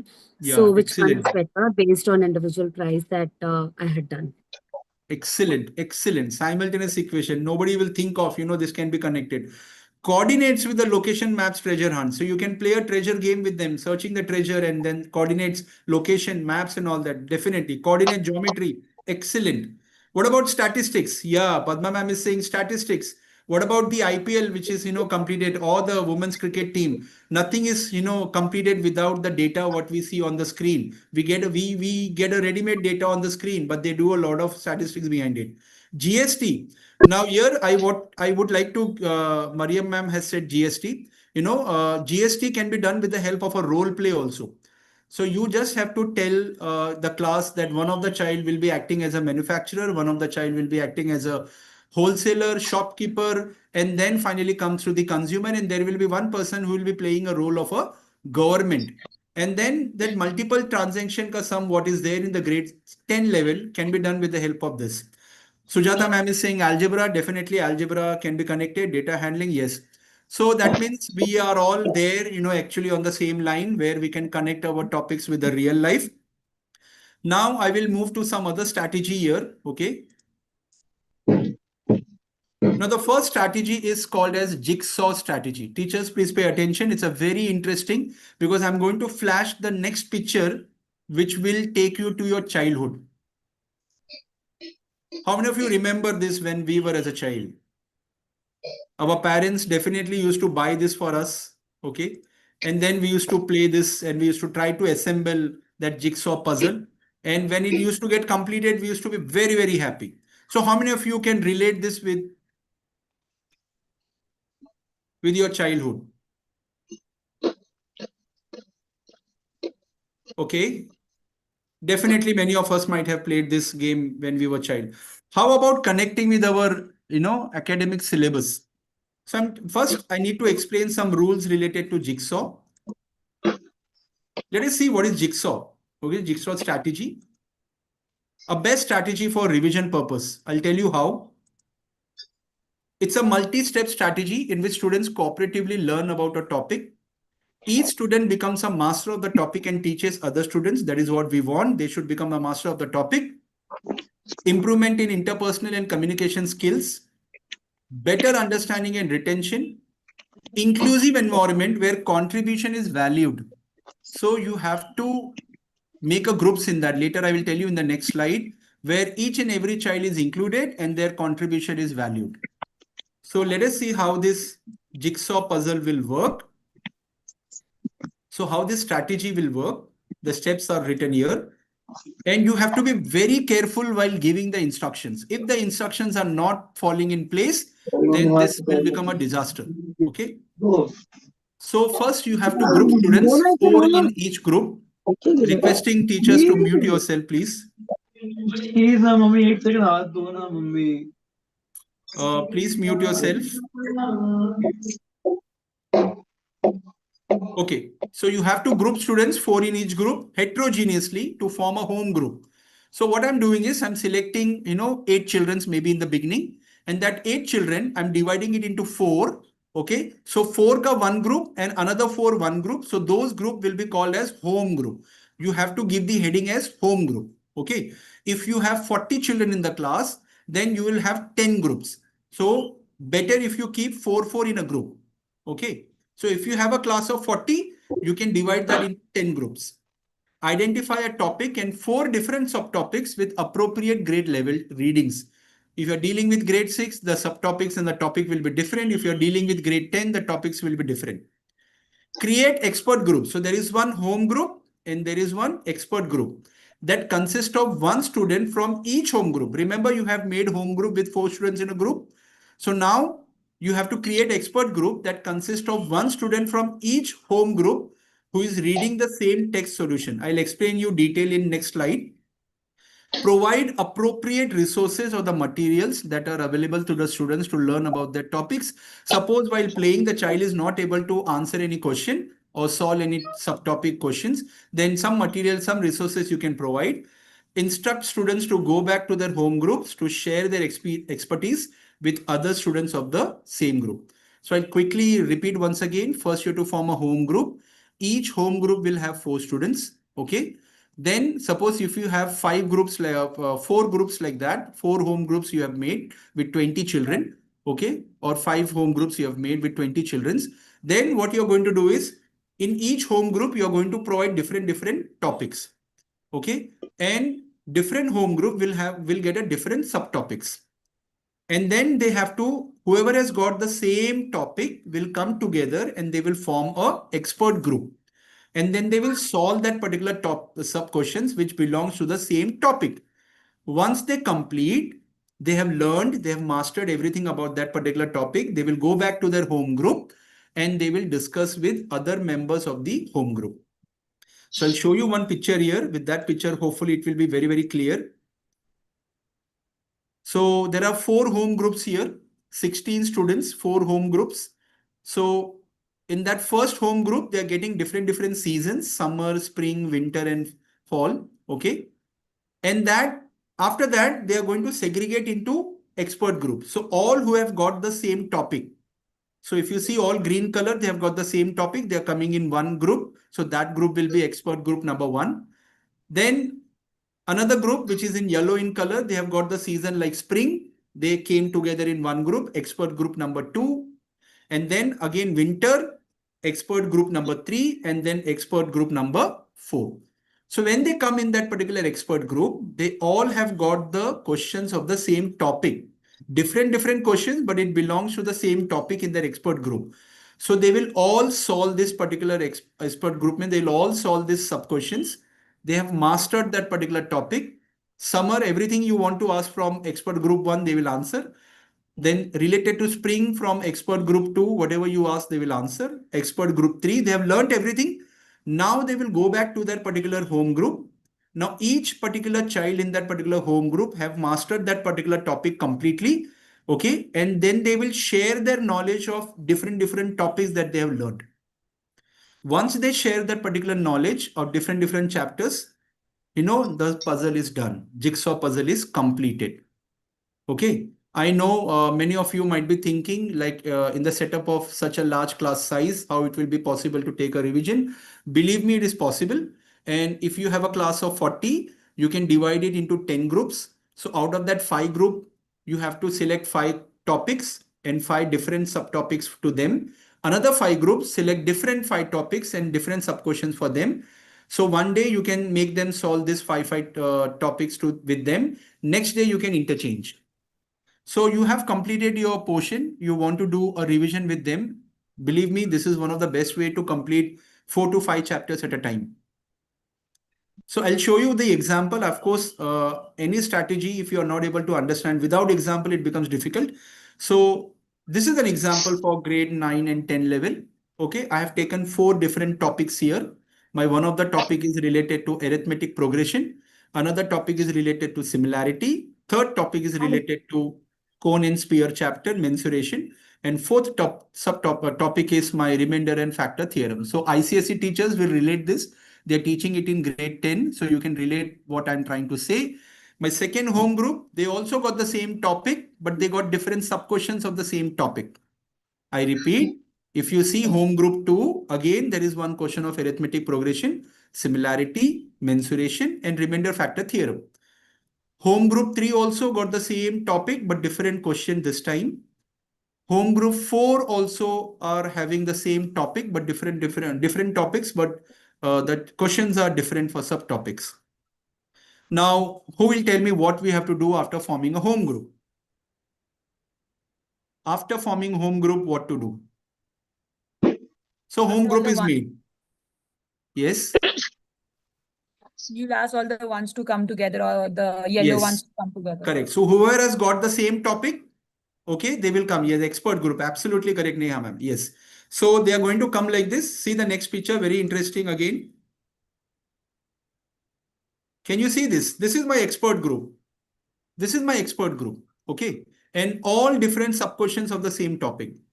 Now you have to select your question very wisely. Like what I have done is, the last piece of a question, if you see, I want to find the sum of the 20 terms of the arithmetic progression. Can I solve it with the help of other 3? Without the help of other 3?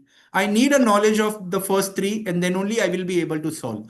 So they will be sharing their knowledge with each other, and they will become expert of identifying arithmetic progression, writing the next 3 terms, finding the 20th term of the arithmetic progression, and then the sum of the 20 terms. So they have become expert of one concept, which all will agree, grade 10 teachers. It is one of the concept in arithmetic progression chapter. They have become an expert. Same goes for similarity. So all, same topic, different subtopics have come together. But if you see the final question, where we have to find the ratio of area of triangle ABC to ratio of area of triangle ADE, all these are dependent on the other 3 pieces. So they have to solve all 4 sub questions in order to, become a master of that particular topic. Then the third expert group is this one, cone and sphere. Fourth expert group is this. Now, once they have solved this in this expert group, they have become a master of this particular topics. Now they will go back to their home group. Now imagine in home group, everyone is expert now, because you have formed the expert group, right? Everyone is expert now. Now, each child is expert of one particular complete topic, and they will share their knowledge with similarity. The child who got similarity, the child who got remainder theorem, the child who got mensuration, and they will share their knowledge with everyone. So when they are teaching each other, their puzzle is completed. So like that, they're going to come in that particular home group back, and they're going to teach the other 3 children of the home group the remaining topics that they have learned. So this is one of the strategies that can be used in the classroom. And of course, we are facing that last size problem in the classroom, maybe 40, 45. Okay. But if it is planned effectively, we can definitely use it. And 4 to 5 chapters at a time you can complete. Now, this is the next strategy, 4 C's. Okay. Now, let us try to understand what that 4 C's are. Okay. So those are collaboration, communication, critical thinking, and creativity. Okay. These are the 4 C's. So you are doing a strategy based on these 4 C's. Now, can some of you tell me, out of these 4 C's, 2 C's we have used already today so many times in our session. 2 C's out of so many strategies we have already used. Can somebody tell me? Communication and critical Thinking and thinking. creativity. Creative Communication and creativity. Okay, creativity is also there, but what about collaboration? What about collaboration? Collaboration is also one of the C, because they have to come together. They have to collaborate with each other to solve that particular topic. What about gamification? Gamification may, when you are playing as a team, 7 tiles game, you need to have that proper collaboration, proper communication. Then only you will be able to arrange that 7 tiles. Otherwise, you will not be able to arrange that 7 tiles. So one of the effective strategy for teaching maths and science, okay? So definitely it will enhance the learning experiences, but not only maths and science, you can definitely use for other subjects also, bio, chemistry, physics, or history, geography. You just have to plan creatively here. So out of the 4 C's, I'm not touching the 2 C's here, collaboration and communication. So if you're designing a lesson plan with some game, so already that communication and collaboration will become a part of it. Okay. Now quickly we'll go through this. Okay, what does the collaboration means and what does communication means? Okay, so solve complex problems together when they come together. Okay, problem solving skills. They are learning many soft skills again here. Patience, okay, attention. They have to value each other's decision or each other's answer. Okay, communication. They have to share ideas effectively. I'm very good in my knowledge, but I'm not able to express my ideas. Then everything will fall flat. So share ideas effectively. That is one of the major skill required for communication part.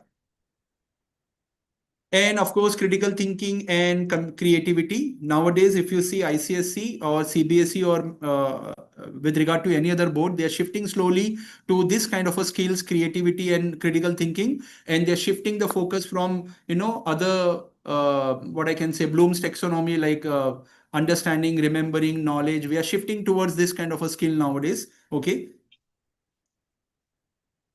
So time to apply, as I said, the 4 C's, out of 4 C's, 2 C's I'm not going to touch now, because communication and collaboration, with so many strategies, if you design, they become a part of it. I'm going to touch basically critical thinking. Now I want to ask a question to the audience here. Read this particular question. Is this a critical thinking question? Just write in the chat box, yes or no. Is this a critical thinking question?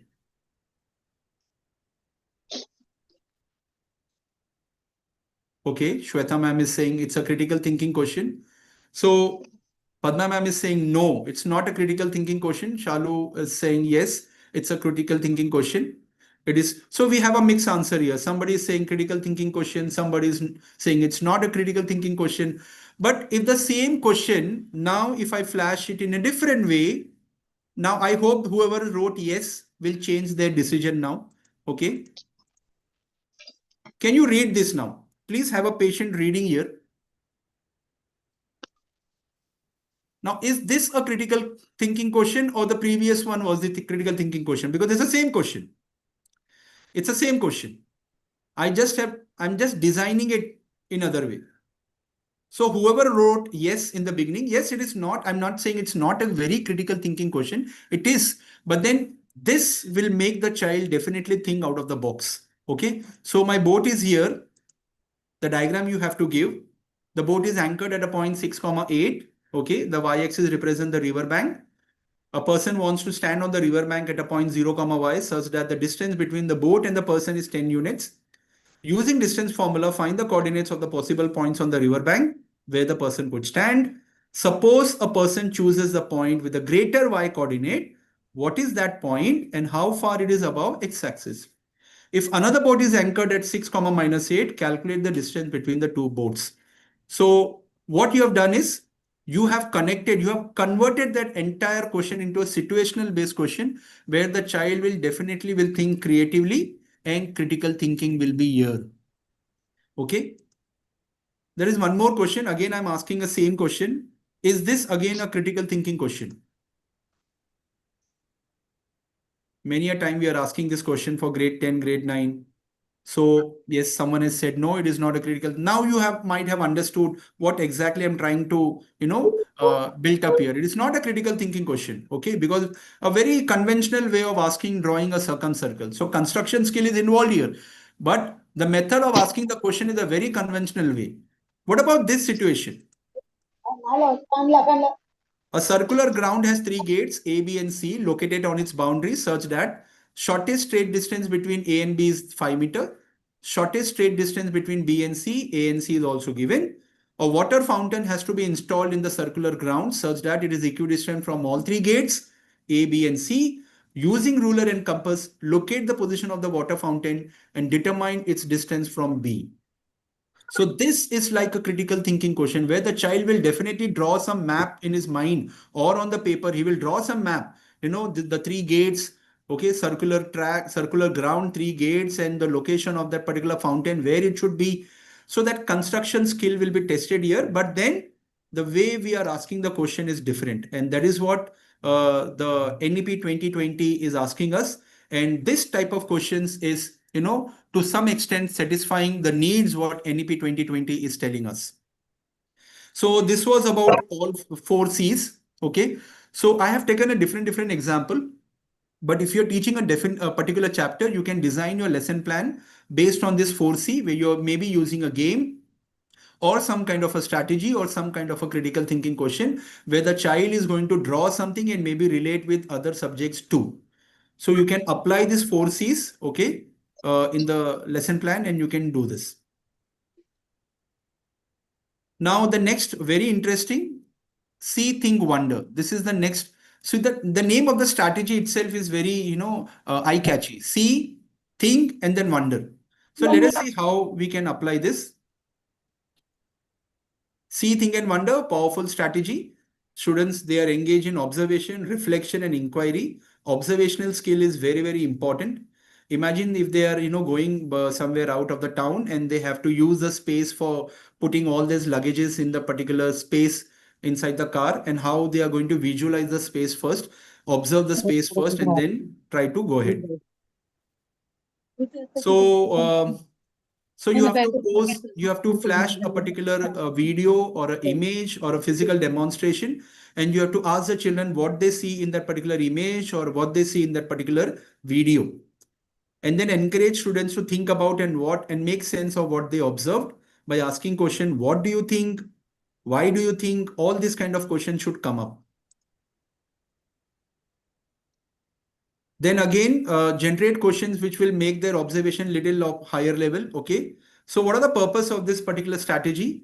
Careful observations, thoughtful interpretations. The strategy encourages this stimulation of curiosity and inquiry-based learning. So I'll quickly go to the example because example will make the things more clear. So these are the application part of it. See, think, wonder strategy can also be called as feel, think, wonder, or explore. Or you can call it as read, think, wonder, or read, wonder, think. The way you want to, use it, you can use it in that name.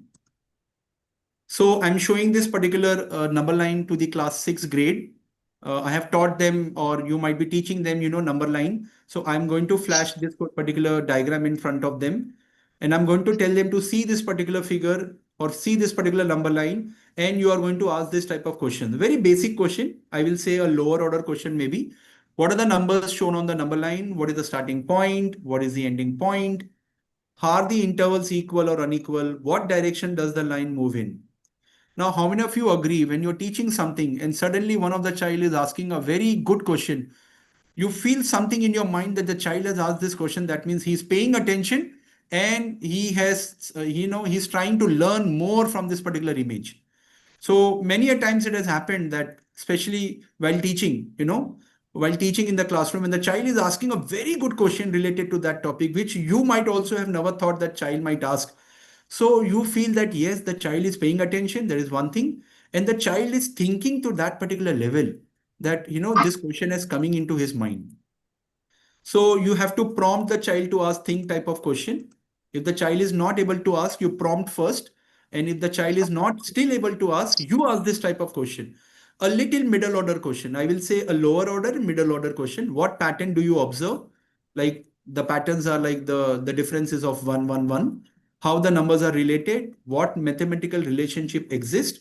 Okay, so the spacing, if you see, the spacing is same to the right and to the left. Each is having 1 unit ka gap.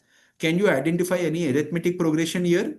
Arithmetic progression will be a too heavy word maybe for grade 6. So you might use a word of a pattern. What does the spacing between the numbers represent? Okay. So this is a little higher order question that you will expect the child should ask. Wonder questions. What would happen if we change the starting point? This is very interesting. Wonder question. Suddenly one child will ask, because grade 10 children still they feel that, number line is only for integers. It's a very sad situation. They feel that number line is only for integers. Okay? But it is also for plotting other type of numbers too. Requesting teachers to mute yourself, please. So what would happen if we change the starting point? Imagine if you're plotting a irrational number, 1 plus root 2. Is your starting point 0? No, the starting point has changed. Starting point is 1. How are you, my boy? Dear teachers, please mute yourself.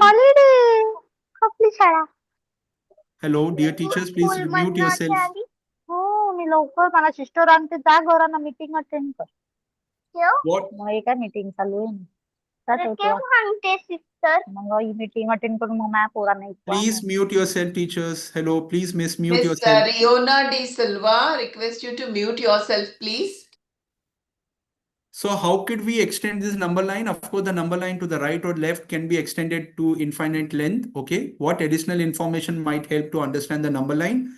Okay. But if you see the last question, how might this number line represent different mathematical operations? Are we teaching after, teaching everything related to number line, addition of integers, addition of fractions, representing fractions, or subtraction of integers? All this can be done with the help of a number line. So if the child is asking you, can I do the addition of integers on this number line? So that means the child is thinking to that particular level, and you should be happy that half of the job is you're done.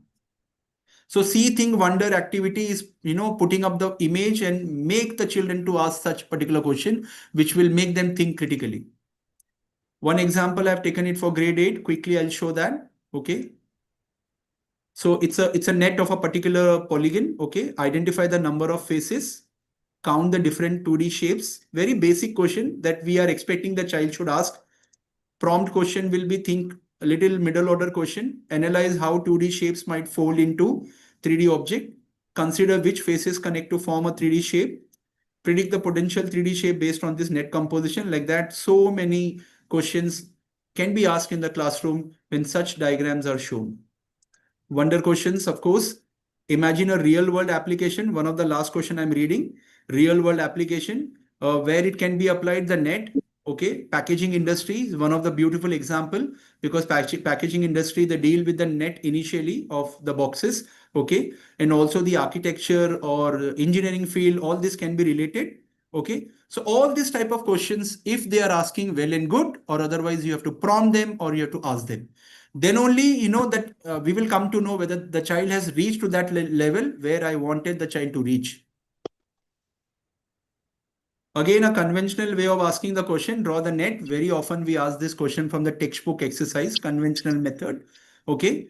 Why not to ask in a different way? Why not to give a image where the child is observing something, a situational base? So this is the question here for all of you. Do you agree with Shona?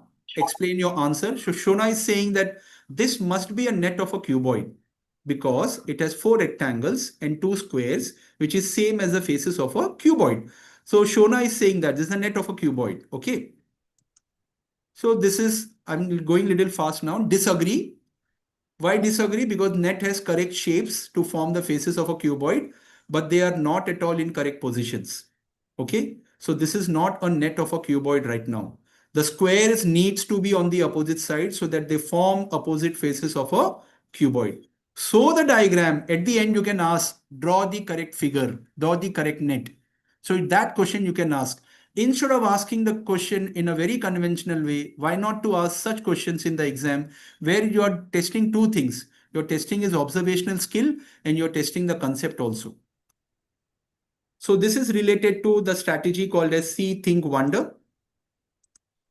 We'll go to the next strategy, compass point strategy. Okay, you might have heard about compass point strategy already. Okay, but let us see what exactly it is all about. So we all know the compass talks about 4 directions, north, south, east, and west. So if you're teaching a particular chapter, when you're making a lesson plan, okay, you can design it in the form of a compass point strategy. Okay, so N stands for north direction, but it is like need, what the child need to study. Okay, what will excites him? E means excitement, and W means what will worry, what is a worrisome part, and S means sustain or status, what is the current status. Okay, so this compass point strategy can be designed at the end when you have taught a particular topic and then you want to check according to this parameter. So I'll quickly show the one lesson plan. Quickly I'll show. I already told you what this E, W, N, S stands for. Okay, so E means excitement, worry, need, and status. So this is the lesson plan in front of you. Grade 9 I have taken. Solid cross-section. Cross-section, all the ICSE teachers will agree with me, CBSE teachers. Cross-section is one of the little difficult concept to understand because it involves more of visualization rather than doing it, practically or in the classroom. They have to visualize. Okay. So lesson objectives, analyze cross-section, 3D objects. That is what you're making. You're making a lesson plan based on 3D objects. Cross-section you're going to teach. Okay. Explore how slicing 3D object at different angle produces various 2D shapes. What could be the learning outcomes? Every lesson plan should be having the learning outcome. Upon completion of this chapter, students should be able to define cross-section. That was your objective actually, and you will achieve once the students are able to answer this or identify this. Okay, and identify the cross-sections of basic solids when cut parallel or perpendicular to the base of various solids. What are the materials needed? 3D objects like sphere, cube, cylinder, cone, pyramid, any other particular polygon you can take, polyhedron you can take.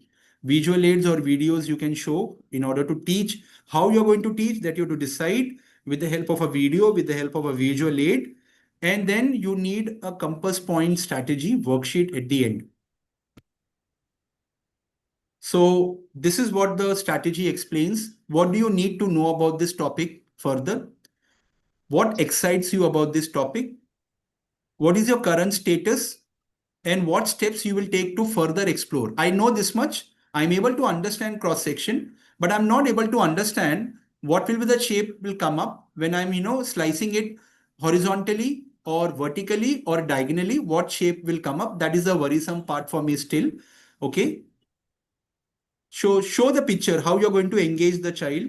Show a picture of a cylinder and a possible cross-section. You can play a video, as I said, or you can take actual 3D objects in the classroom and you can do the slicing in the classroom also. If you can take some objects in the classroom, like apple you can take any other things and do the slicing. Pose a question, what happens if we slice this cylinder in a different way? So you have shown the slicing of a cylinder, 3D object, and what shape will come up as a cross section. And you are asking in a different way, if I slice it, what will happen? The shape will change or not. Okay. So at the end, you are going to give this sheet to the children. What else do you need to know about these cross sections? I have learned this much. I have mastered this topic. I know what is cross section. I will be able to identify the shapes. What else extra? What excites you about learning this cross section? You can relate this with the real examples also. Slicing of a bread pieces in a packet of a bread is about cross section only. What is your current status? How much you have understood may not be 100%, maybe 60%. So that remaining 40%, how you're going to explore further.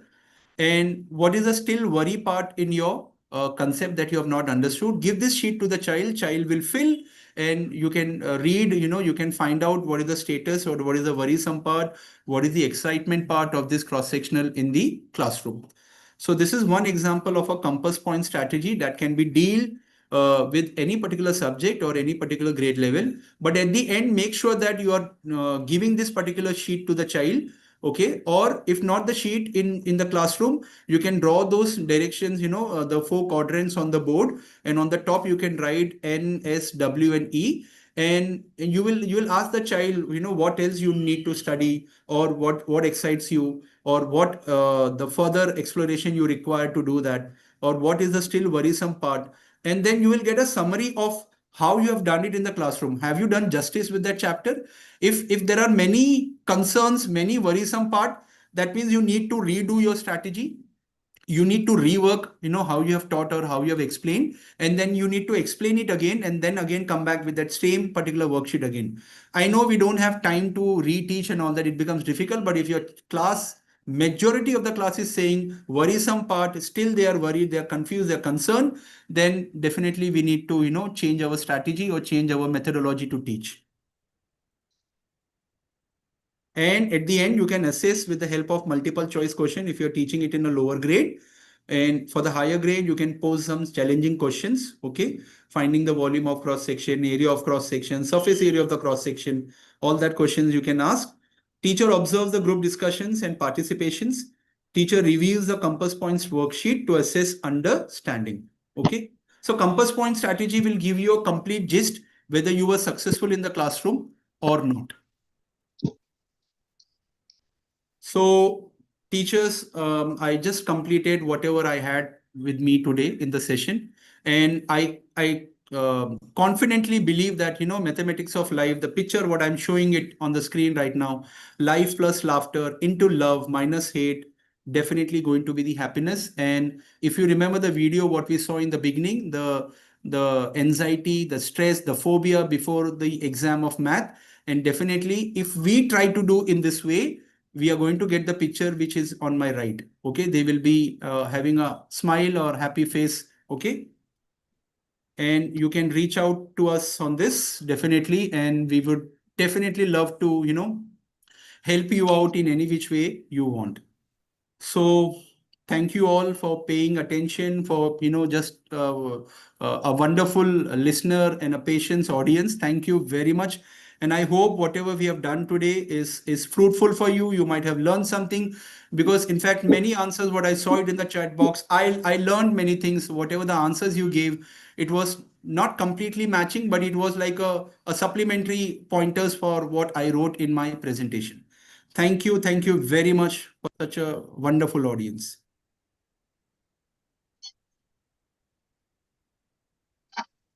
Thank you, Mr. Syed. Your passion for teaching maths came through in your session today. Thank you. We could notice that you're so very involved with the teaching of math. Some very lovely strategies, gamification and connecting math to real life or real world applications will indeed make it a lot more interesting, and the fear factor that persists will surely go away. The last few strategies that you taught, you brought to the fore, seem very, very interesting, and something different that we can attempt to teach math rather than the usual the chalk and the board method that we are so used to while dealing with math. I'm sure all the teachers have benefited from what you have brought to them today. I can see a lot of very, very encouraging comments in the chat box. You have a lot of admirers who have Thank you. Thank you. thanked you for a wonderful session. So thanks to KDR sir, all these teachers who are watching, almost 200 of us were there, and I think everybody has taken home some learning today from this workshop. On that note, thank you everyone for attending this session, and thank you, Mr. Sayed. Thank you, ma'am. Thank you A very wonderful much. and immersive, engaging session. Thank you. Thank you everyone. very much, ma'am. Thank you. Thank you very much. Thank you. Thank you.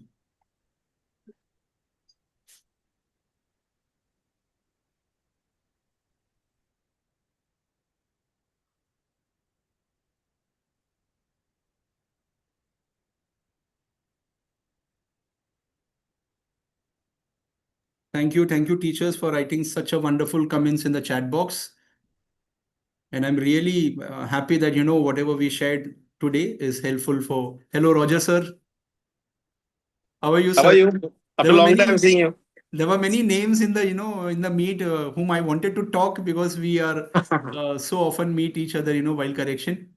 After a long time, how are you? I'm fine. How are you, sir? Absolutely missing you. Yeah. Surely We'll I'm meet you too. soon. Huh? We'll meet you soon for correction. Yes, definitely. I hope the session was very interesting. Amazing, sir. Amazing. Thank you. Thank you very much. I saw your name in the beginning, then I realized Roger sir is there. But I was waiting for the session to get over nicely.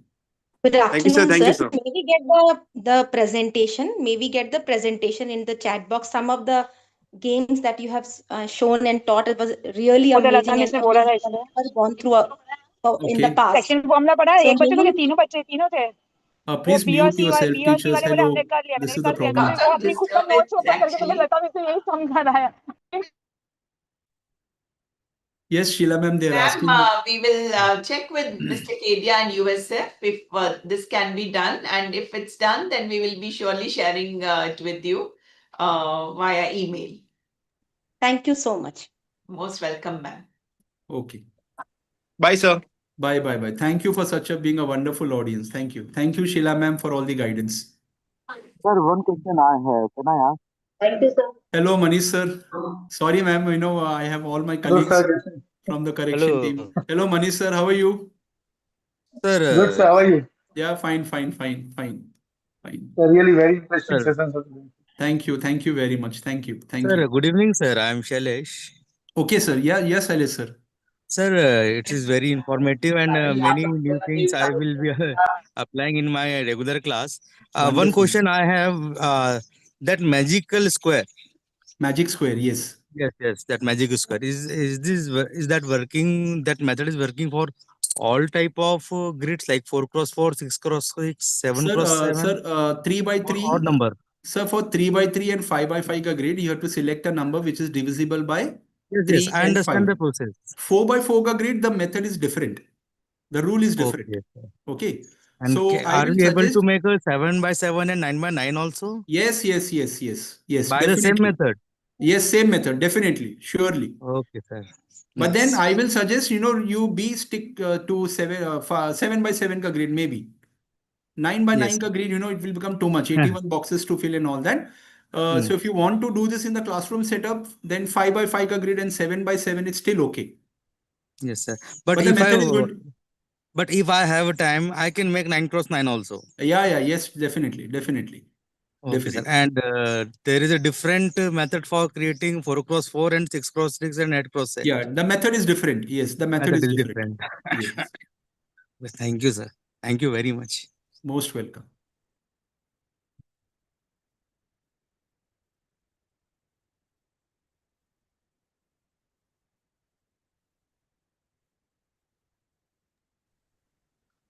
Any more questions? Because sir is available, so if you have any questions, you can pose them. Otherwise, we can all leave the meeting. Sir, one question. Is there any feedback form to be shared? We have to fill No, feedback we form. haven't shared any feedback form, but that's a good idea. I think henceforth we will do that. Yes. Okay. Thank you, ma'am. Thank you, sir. Thank you. Most welcome. So, any other questions?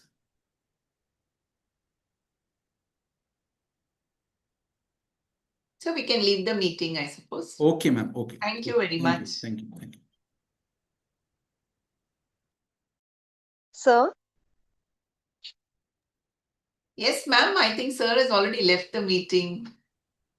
no issue, ma'am, no issue. It's okay. I'll ask next time. He has shared the email Yeah, address. thank you, You ma'am. could post an email on that address, ma'am. Okay, ma'am. Okay, definitely. Thank Yeah. you, ma'am. You're welcome. Yeah, bye, ma'am. Bye.